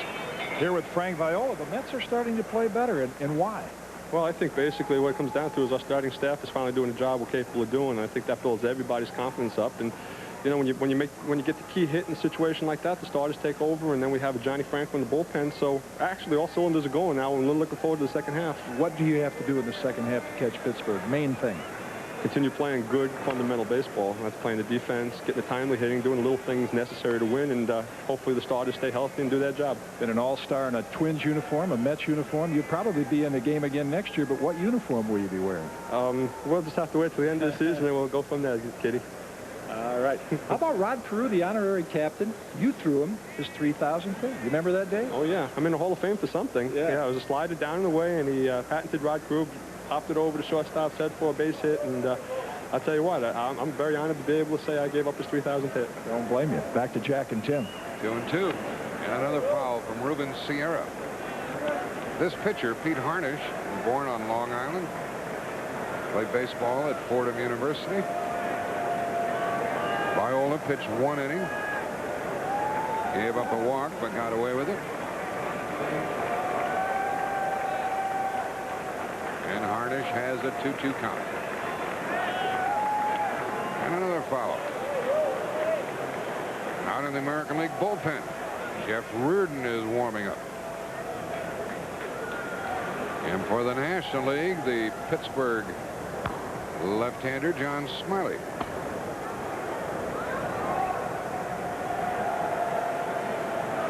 Lots of players have been in this contest. It's 3-2 American League 6th inning.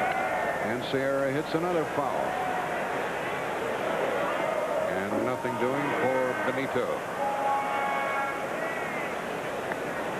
We mentioned 2 years ago the numbers that Sierra put up, and this year no exception. Ruben Sierra still 25 years old. Think about the future he has ahead of him. 3rd in the American League in hitting.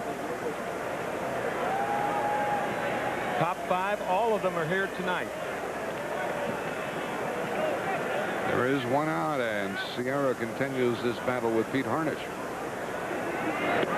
3-2.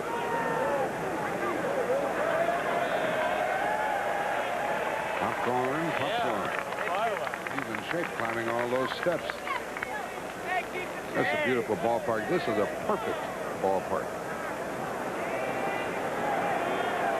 People in Toronto have been quite hospitable. Did he swing? Third base umpire said yes, and out he's gone. Jim Quick made the call. Sierra can't believe it. I think he swung. That's the 2nd out of the inning. All-Star game or no, a half swing's a half swing. Yep, I thought he went around too. Yeah, that's too far, and Jim Quick called it quickly. A good battle by Sierra to battle Harnish, fouling all those balls off, and Harnish goes out of the strike zone to nail Sierra. He was very emphatic with it.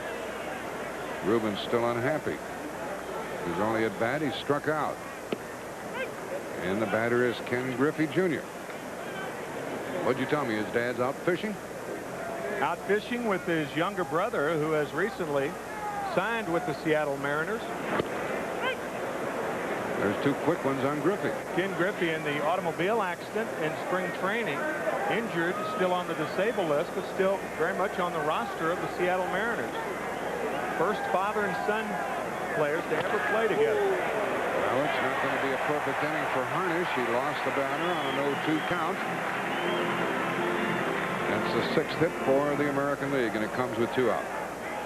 2 hits for Griffey.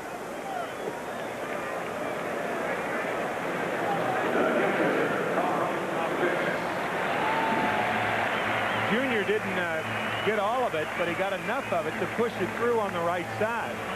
Cal Ripken Jr. with 2 of the hits. Ken Griffey Jr.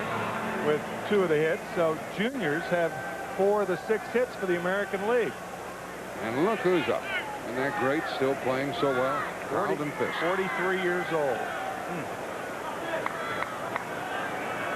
Batting with 2 out.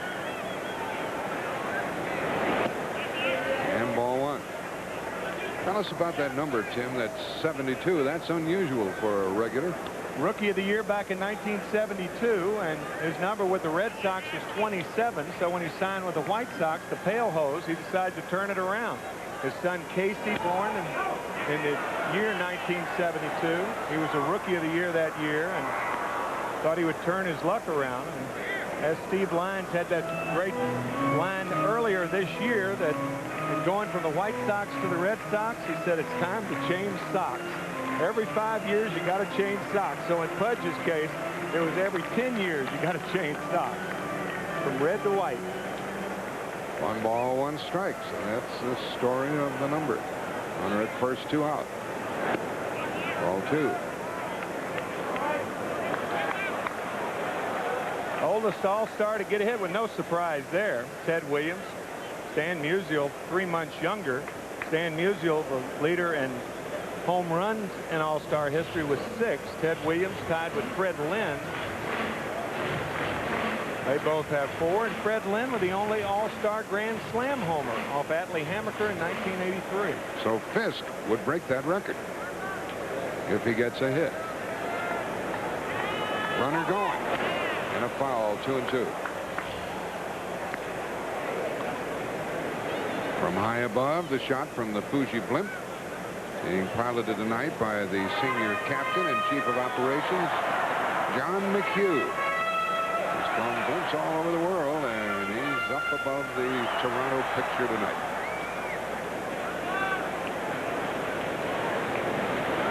You folks get a chance, come to Toronto and see the SkyDome. It's worth the trip.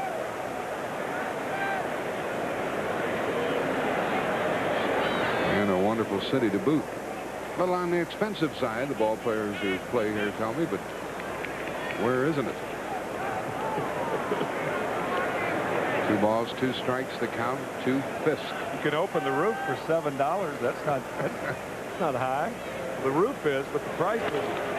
That ball might drop. It might drop. It does. Gwynn broke back. He is the oldest man to ever get a hit in an All-Star game. Carlton Fisk. Nice going, Pudge. Good for you. Just moved to the top of the list. Yes, sir. Give me a hand, folks. That's great. I'm applauding myself. That's terrific. Tony Gwynn helped him out a little bit by breaking back on the ball, but what the heck. First and third, 2 out against Harnish. Looked like it was going to be an easy inning, and now Roberto could burn him. American League already leading 3-2, 6th inning.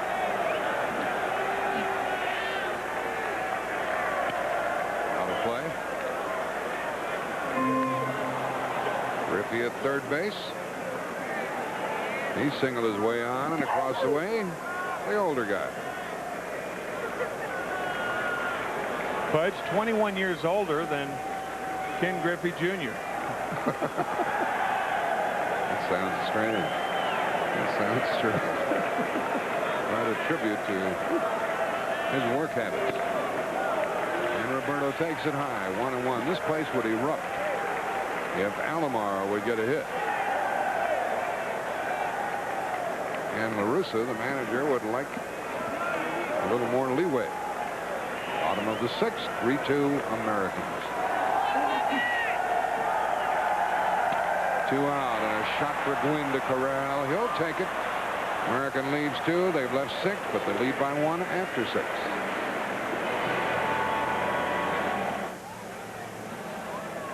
Welcome back to Toronto, Ontario. A breathtaking view of the SkyDome. American League leads 3-2 in the ball game. When we talked about the eating arrangements here, how about the sleeping arrangements? There are 70 rooms that face the ballpark. This one taken by the O-Pee-Chee Company. They are sort of the tops of Canada.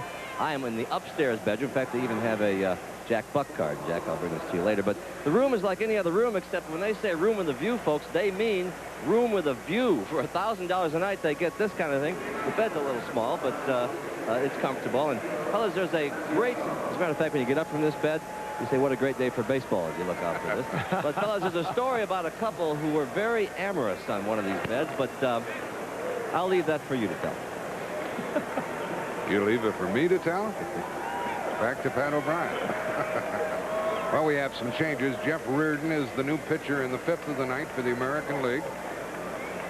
His first opponent is Benito Santiago, and a bouncer to second. Alomar throws out his former teammate, and there's one gone. a new left fielder. Joe Carter was in the game earlier. Center fielder is a newcomer to this game, Kirby Puckett. How can you keep him off an all-star team? And we also have a new right fielder, Ruben Sierra, who pinch hit. We're in the 7th inning. It's getting late for the National League, and their batter is Barry Larkin, hitting for the first time. Tell you that Jack McDowell, 2 innings, no runs, 1 hit, no strikeouts, walked 2. But those men were left on.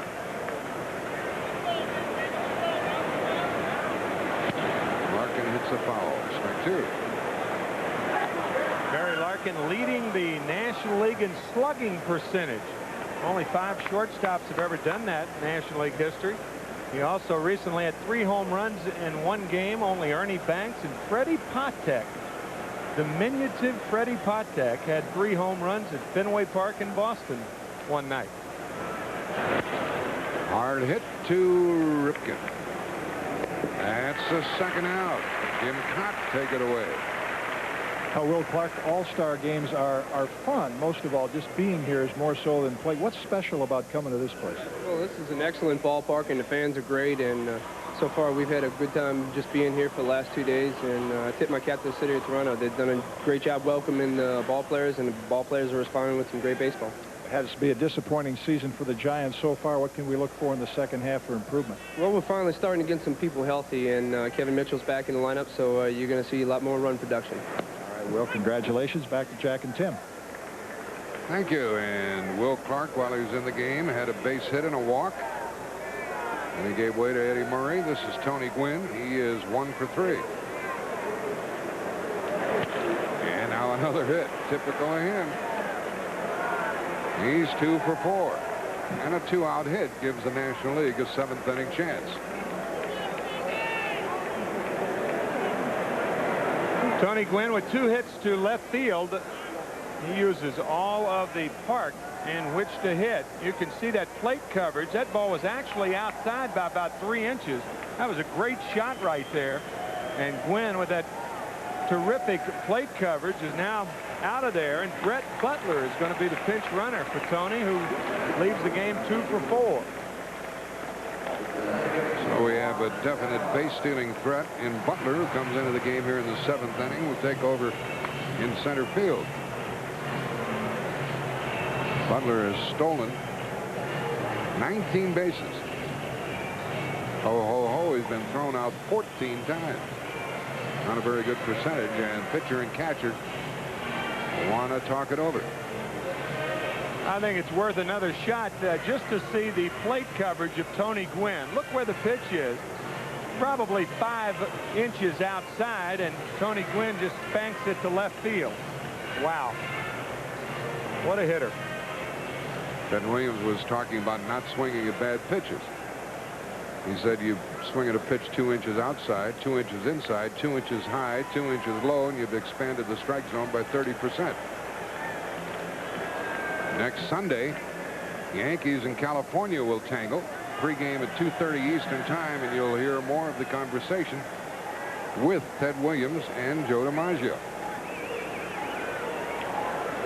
Tony La Russa comes out to talk with Reardon and his catcher.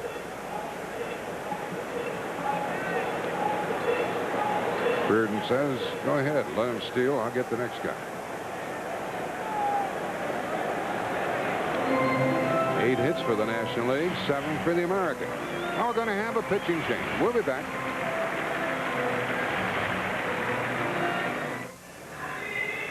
The new pitcher is Rick Aguilera.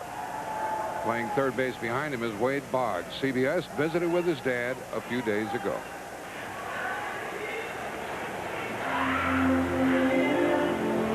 I can remember back when I was coaching in Little League, and he had an old owl foot on a string that he wore around his neck, and it was his good luck charm. One day somebody sold his owl foot. Well, Wade, he went berserk. You know, no owl foot, no hit. For the next year, I hunted owls all over the state of Florida. I was trying to find an owl to shoot to get him another owl foot. Wade Boggs. I wonder if he still wears an owl's foot around his neck. Oh, very unusual for Wade Boggs to be superstitious, right? He goes out, he runs at 5:17 or takes ground balls at 5:17 every night. He runs at 7:17 every night on a 7:35 start, and he eats chicken before every game. Everybody knows about the superstitions of Wade Boggs. What time does he eat? I don't know. I guess 3:17. Aguilera pitching to Samuel, who gets a 2-out hit to continue this National League threat in the 7th inning. First pitch from Aguilera, base hit past the owl foot. Rick Aguilera has 22 saves for the Twins, one less than Dennis Eckersley, who leads the American League. And Tim, you and I saw him when he was struggling as a starter. He finally found a home. Starter with the New York Mets, traded in June of 1989. Along with left-hander David West, Kevin Tapani doing a fine job with Minnesota. Tim Drummond also in that trade. I'll tell you, it's interesting as you see Eddie Murray right there. Aguilera throwing a lot of fastballs and sliders before the '89 season. He was jogging along the beach in California. He's from California. He saw a softball on the side. He picked the softball up.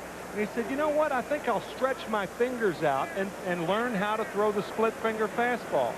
Well, that softball was a blessing in disguise because now he's one of the top short relievers in baseball. He better do the job here against Eddie Murray. 2 on, 2 out.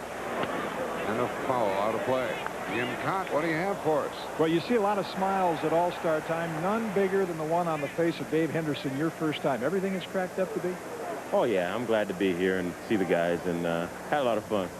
Do you feel uncomfortable in the dugout the first time? Because there's a lot of players that when the season starts in the second half, you don't like anymore. Oh, yeah, and they're all AL West guys, and we got to beat them up, so they're looking at us kind of funny. That's a great race, isn't it? Oh, yeah, it's going to be fun down the stretch.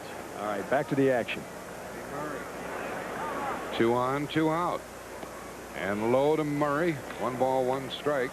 And that was Aguilera's best pitch, Tim. And that's the splitter we were talking about. Stretched those fingers out with that softball, and now he throws that splitter about as easily as he does his fastball. Eddie Murray, one of the big reasons why the Dodgers lead by 5 over Cincinnati. And that's a strike. 1 and 2.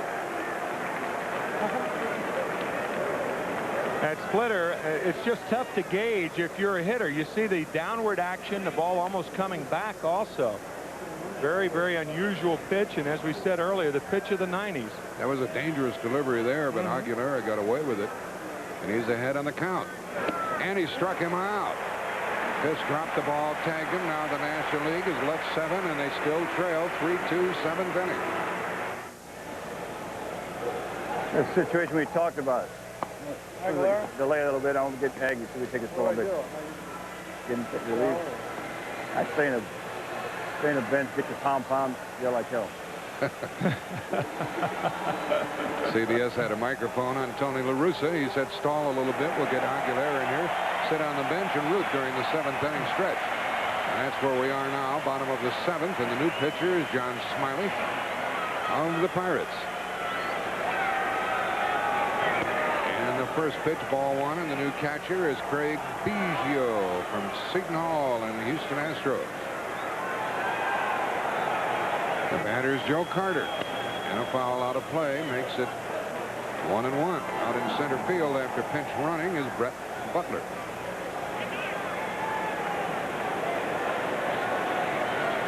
Pete Harnish pitched 1 inning, no runs, 2 hits, 1 strikeout, no walks.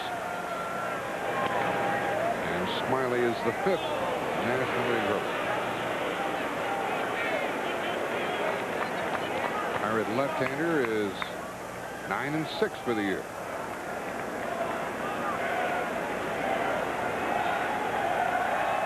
Carter has walked in his only plate appearance, and a base hit.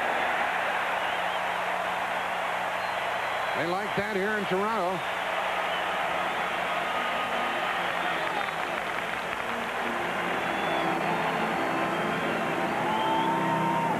And we're going to get a pinch hitter in a moment. Carter walked his first time up, and then the inside breaking ball by John Smiley.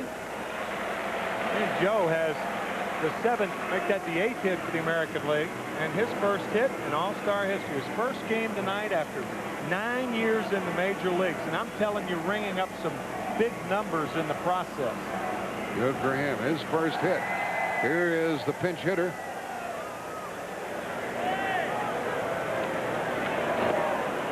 Boggs is due up, and it's Paul Molitor of Milwaukee. They don't pinch hit for Wade Boggs very often. And with the left-hander pitching, Russa sends up Molitor. 1-1 strike. Now 9 hits for the National League, 8 for the American, and Tony La Russa hanging on by 1 run, 7th inning.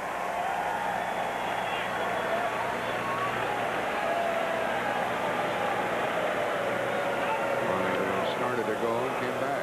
Looked like there was a run and bunt play, and it's 1-2. It looked like that was a missed sign. Right. And you can kind of understand that as you see Scott Sanderson warming up for the American League. I mean, the third base coaches try to keep the signs as simple as possible in these games. Obviously, the player is very unfamiliar with the signs, but Molitor squaring around the bunt and Carter taking off, probably a missed sign. Late swing and a foul by Molitor, and what? Interference on the catcher. Interference by Biggio. So that's an error charge to the catcher. And runners at first and second, nobody out. Got to go back in the archives and find out when the last time that happened. It's the first time we are told that that has ever happened in All-Star history. Interference by the catcher. And that, to me, blows my mind. First time ever. First time ever. 62 All-Star games. And here it is, Craig Biggio. His first start, the only catcher who's ever started for Houston. New pitcher coming in.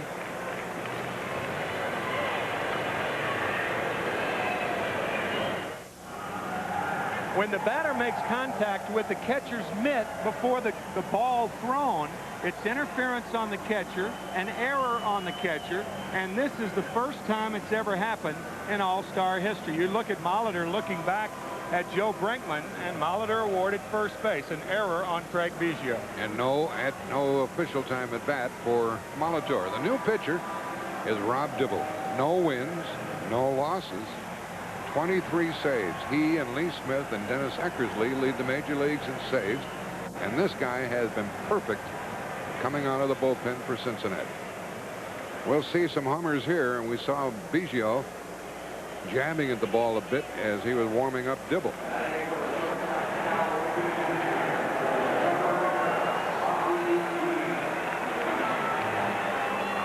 Cal Ripken is out, and we're going to have a pinch hitter for him. Now Ripken has a single and a 3-run homer, and Ozzie Guillen will bat, and he might be bunting with nobody out. It's tough to bunt Dibble. American League leading 3-2, 7th inning. Let him swing. And the managers usually do in a game of this sort. Yeah, right. There's no sense in coming to all this unless it's an extra inning game, a game-winning situation. They didn't come here to bunt.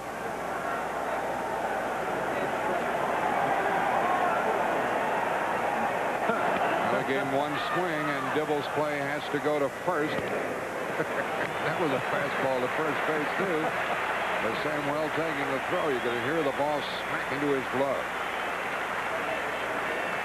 And this is when Cincinnati enjoys having Dibble in the game because he can strike people out. Well, he did indeed sacrifice. So Ozzie Guillen finds shortstop for the White Sox. And he is buzzed out by Dibble. I mean, Dibble threw a seed to first base.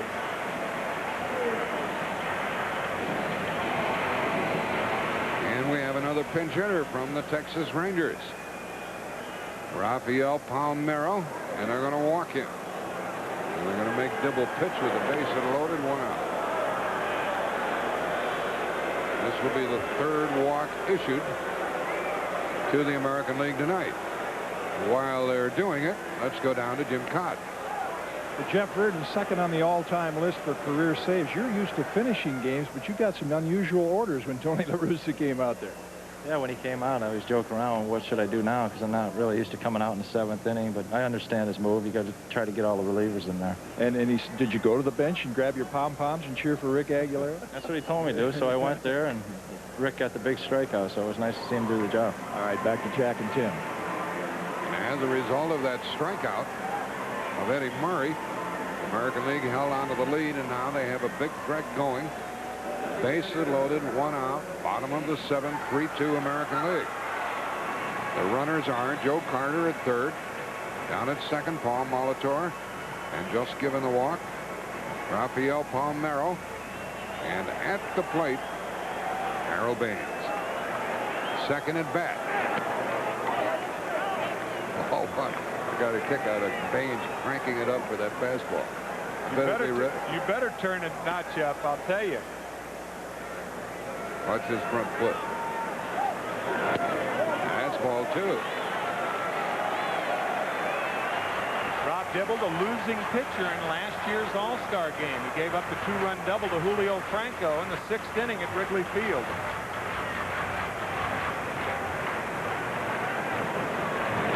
And a line drive into right, and it is caught by Felix Jose. The throw is not in time. American League, and Fish are going to lead 4-2.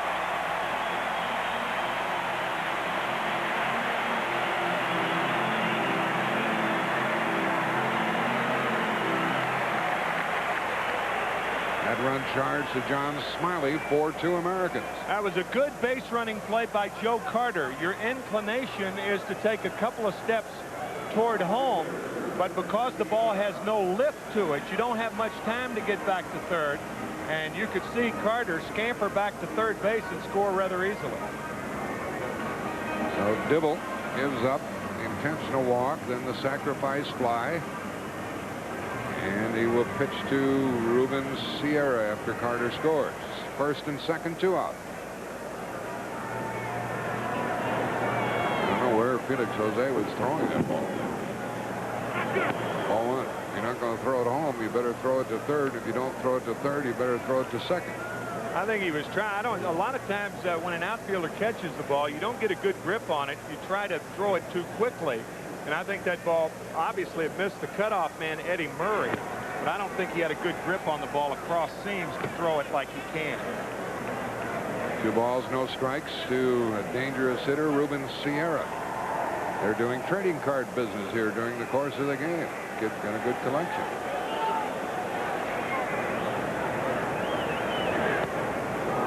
Dibble blitzed it by him.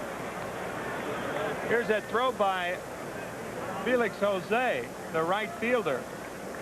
And when an outfielder throws it this far offline, you know he didn't have the proper grip on the ball, and Carter's allowed to score easily. 4-2 American League, 7th inning. And the foul makes it 2-2. By the way, I'd like to correct that. Rob Dibble gave up the losing hit last year. He gave up the double to Franco, but the losing pitcher was Jeff Brantley of the Giants. And as a result of that, the American League has won 3 in a row, and they're leading here in the 7th, 4-2.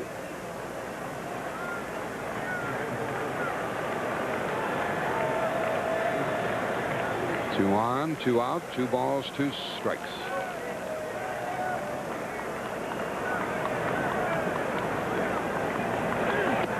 And the strikeout ends the inning, and now the American League has left 8, but they're on top by 2. 11:25 p.m. in Toronto, and not many people have left this game. 4-2, the American League on top. And I want to update you now on the results of our in-progress CBS AT&T viewer poll. The question was, do you favor the use of an instant replay as an officiating tool in sports? Here are the numbers. Baseball, 54% of you said yes. Basketball, 52%. Football, 69%. And golf, 35%. And remember, the lines will remain open on this 1-900 number throughout this broadcast and until the end of the broadcast. And fellas, if you don't have time, I'll make the call for you. Back to you guys. Thanks, Pat. You can make the call and vote against the instant replay in baseball for me. How about you, Tim? Same. Here we go into the 8th inning, and time running short for the National League. They're down by 2. Bonilla against Rick Aguilera. 8th inning. Popped it up. Guillen, the new shortstop, wants it. Puckett stays away, and there's one out. The new first baseman for the American League is Rafael Palmeiro. You just saw Ozzie Guillen, the happy little imp. He just made the put out. And the new third baseman was the pinch hitter, Paul Molitor.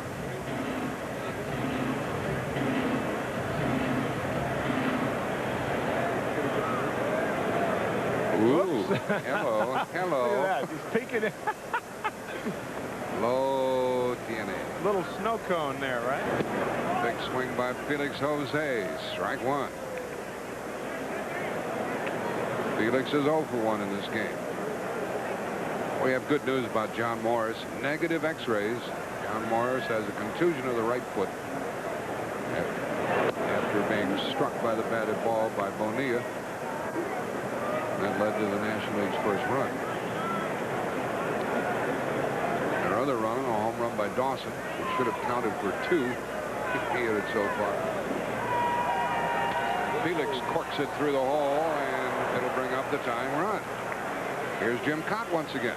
Well, Jack and Tim, last year, about 100 points less in the batting average, half as many home runs. But Cal Ripken with the big 3-run blow tonight. And let me see, it's about as simple as this. That was the change you made. Spreading out a little bit, flexing the knees, creating a little balance in the stance, letting the ball come to you. And what's it enable you to do?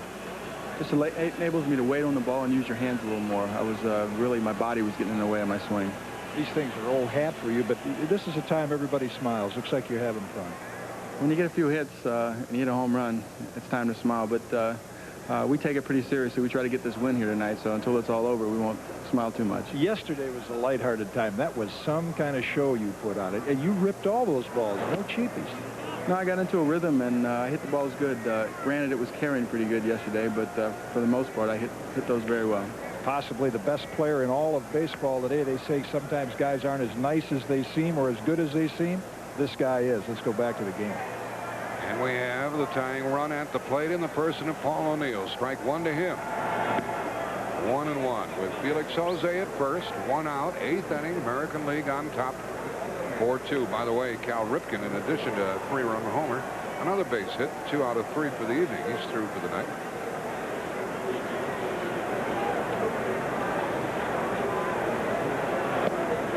Low to O'Neill, who for a big hitter knows that strike zone extremely well. There's Lou Piniella. Flashing signs to the third base coach, Sam Perlaza. Doubtful anything's on here. I mean, I think the National League has to wait back for the 2-run homer. If you're 1 run up, something may be on, but not 2 runs. Jose, the runner, being held by Palmeiro. 1 out. Aguilera makes certain.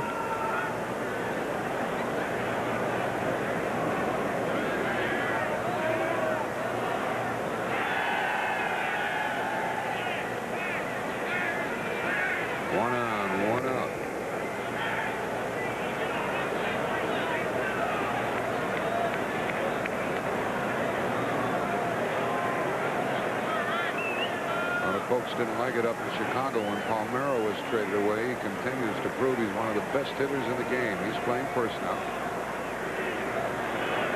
Oh, big swing by O'Neill. 2-2. Now you mentioned another club, the Chicago Cubs. Let's take a look at the American League East. The Toronto Blue Jays ahead of Boston by 5.5 games. In the American League West, the Texas Rangers and the Minnesota Twins, surprisingly. And there are 5 teams in that division in the American League West, and the spread is 2.5 games. Man, that's the way it ought to be. That's the way it is.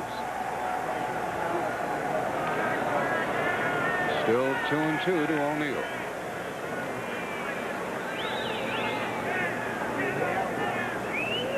O'Neill popped out. Felix Jose singled. His first All-Star hit. And a foul out of play.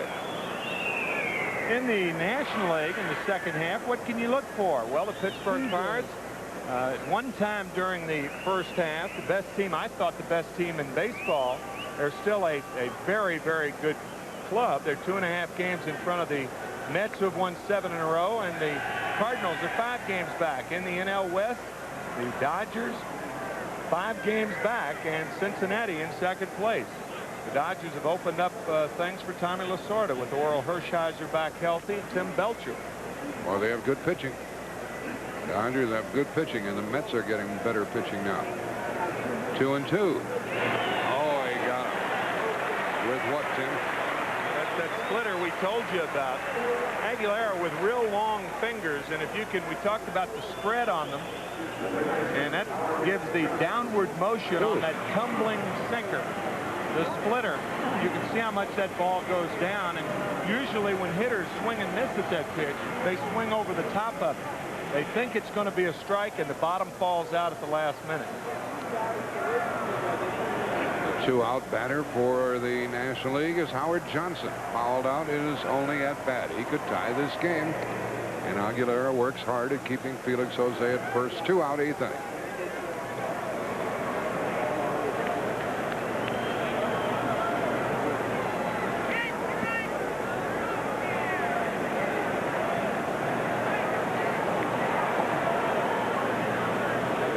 Johnson with a great RBI total. Look out back here. And that strike 1 to Howard. Johnson's driven in 63 runs for New York so far, and helped them on the recent surge to get within 2.5 of the Pirates.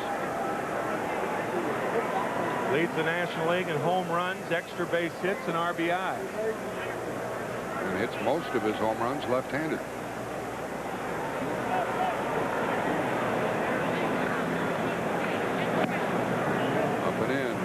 That's a lot of RBIs for the first half of the season.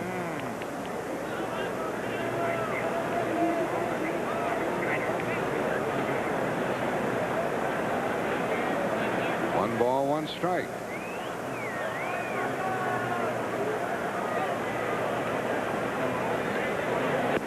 Two and one. But 40 RBIs shy of Hank Greenberg back in 1935. Now listen to this. He had 103 RBIs at the All-Star break, Hank Greenberg, and didn't make the All-Star team. 25 home runs, 103 RBIs, and the guy who chose him, his manager, was Mickey Cochran, who was also, his manager. And didn't pick him. And didn't pick him. How about that?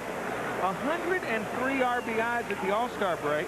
Greenberg ended up that year with 170 RBIs. Yeah, when I was chatting with Ted Williams and Joe DiMaggio last night, looking at those RBI figures, 150, 160, 145. 2-2 the count with 2 out. Fouled by Johnson. He's the tying run at the plate in the 8th inning.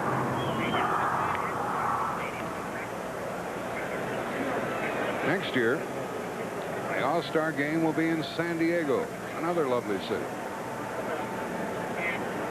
Roberto Alomar will tell you that. He played in San Diego, traded here to Toronto.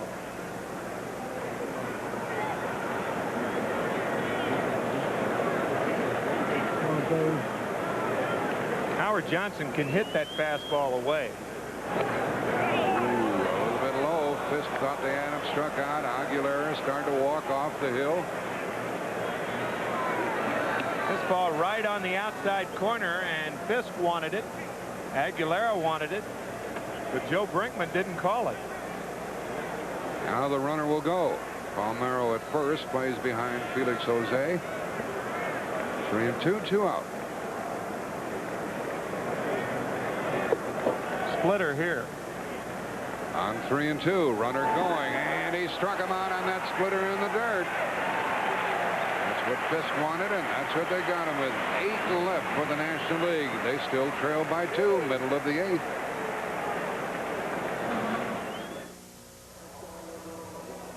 CBS Sports presents the 62nd All-Star Game from Toronto, brought to you by your Toyota dealers. Toyota, I love what you do for me. The people at Nike who encourage you to just do it. And by Miller High Life, buy that man a Miller. We have a 4-2 American League lead in the bottom of the 8th inning, although they've been out hit. Free swinging affair. Looking down from our Fuji blimp, and then close up to Mike Morgan, a 9-5 performer. for the first place Dodgers. And that in itself is unusual because Mike Morgan has never pitched in the big leagues or professional ball, really, and had a winning record. The VIP box here at SkyDome. Commissioner Fay Vincent is there. And that's where President Bush was and Prime Minister Brian Mulrooney. They are elsewhere at the moment. Also, Ted Williams and Joe DiMaggio, which conjures up the Paul Simon song, "Where Have You Gone, Joe DiMaggio? A nation turns its lonely eyes to you." Woo, woo, woo. Why don't you sing it? No, I can't. I'll give you the pitch. Here's the pitch from Mike Morgan to Kirby Puckett, and that's a strike. Puckett batting for the first time this evening. Low and away, 1-1. Big 3-run homer by Cal Ripken, the story of this game. That occurred in the 3rd inning. National League jumped on top with a run. Ripken's home run in the 3rd. National League Dawson home run in the 4th, 3-2. Insurance run in the 7th inning for the Americans, 4-2. Bucket of foul, 2-2. This copyrighted telecast is presented by authority of Major League Baseball. It may not be reproduced or retransmitted in any form without the express written consent of Major League Baseball. National League will have only one more crack at it. Larkin and Murray. And one gone in the home 8th. Barry Larkin, boy, the Reds missed him when he was out of the lineup. And we mentioned his recent surge in power.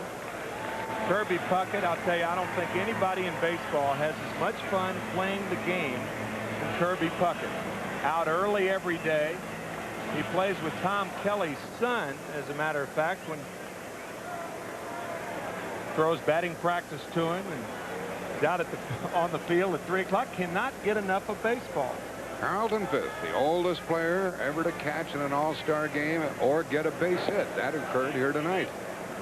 And he is 1 for 1. Ball 1. In the National League 9th inning, it's due to be Santiago, Larkin, and Butler.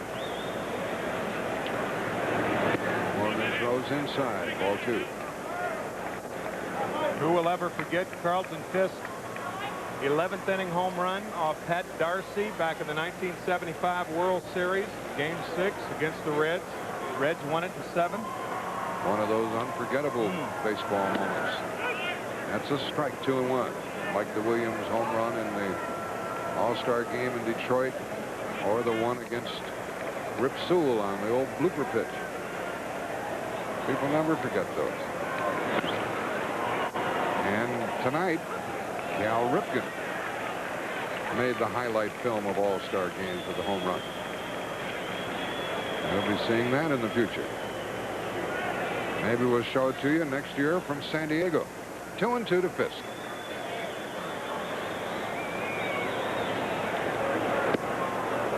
And a strikeout for Morgan. Those Minnesota Twins were picked for last at the American League West. They've been something to talk about. Chili Davis just murdering the baseball. He has 19 home runs, 52 RBIs. Scott Erickson has become the ace of the staff, although he's on the DL right now. And Tom Kelly, the manager. They trailed Texas by only a couple of percentage points. Big story. Maybe.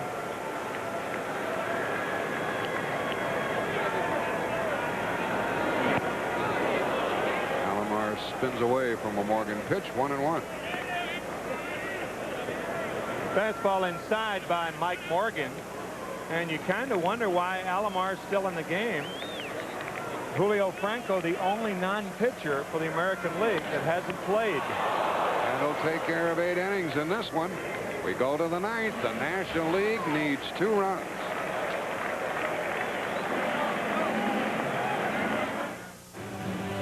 Swing and a ball hit the first.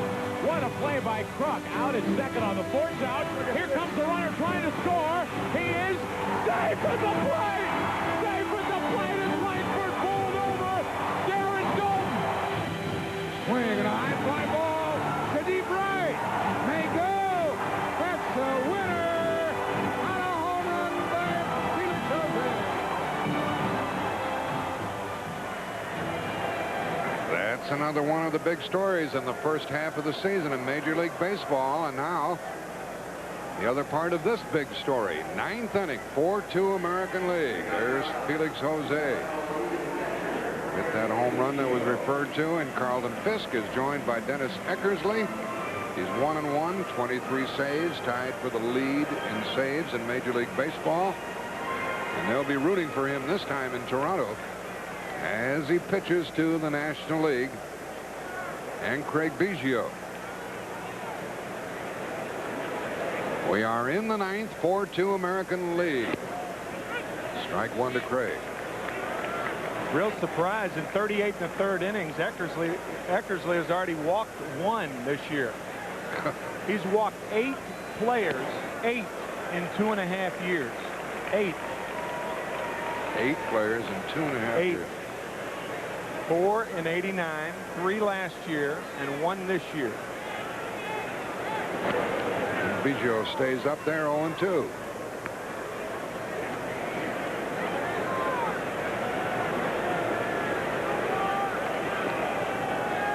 Biggio leading it off, and the National League needs a runner to have a chance. And a foul goes out of play.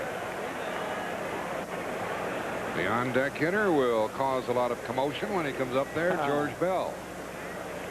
George, the MVP here in Toronto in 1987. We are in the 9th. And Biggio hits it to Alomar, traps it and throws him out. That was a good play on a tough hop. Roberto has played the entire game. And sparkled there. Fastball away to Biggio, and he hits a rocket to second base, and Alomar taking it right in the stomach, and then recovers in time to throw out to Speedy Biggio. Now you talk about mixed reaction. That's what we're getting from the crowd as George Bell comes up to hit. The former Toronto player now playing and producing for the Cubs. Some booing, some standing and applauding. George told us that when he used to play up here, they called him King George. Well, some do, some don't. Leadoff man is gone. Bell pinch hitting, batting in the Larkin spot, 1 out. He knows Eckersley too well. They're having fun with Georgie here. Yeah, on his return, it doesn't sound to me like he's king for a day. No, or for a night here in Toronto. This has been a fun game with a lot of action, and Cal Ripken hoping his 3-run homer stands up. That's low.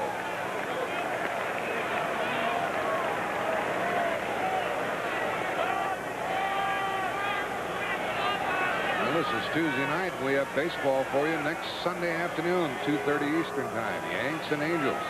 Pre-game show. Watch it at 2:30. DiMaggio, Williams. Late swing in that one, 1-2. Oh, they'll howl if he strikes out. They're getting ready.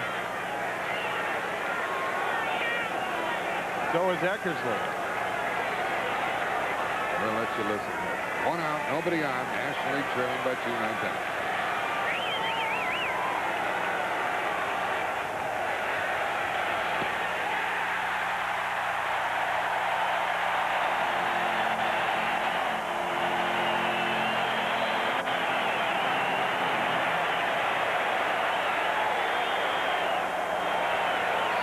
George, 2 out in the 9th.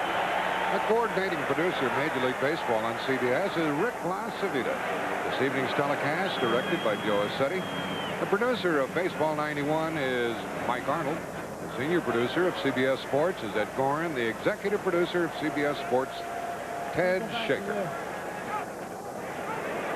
The folks at Dome Productions have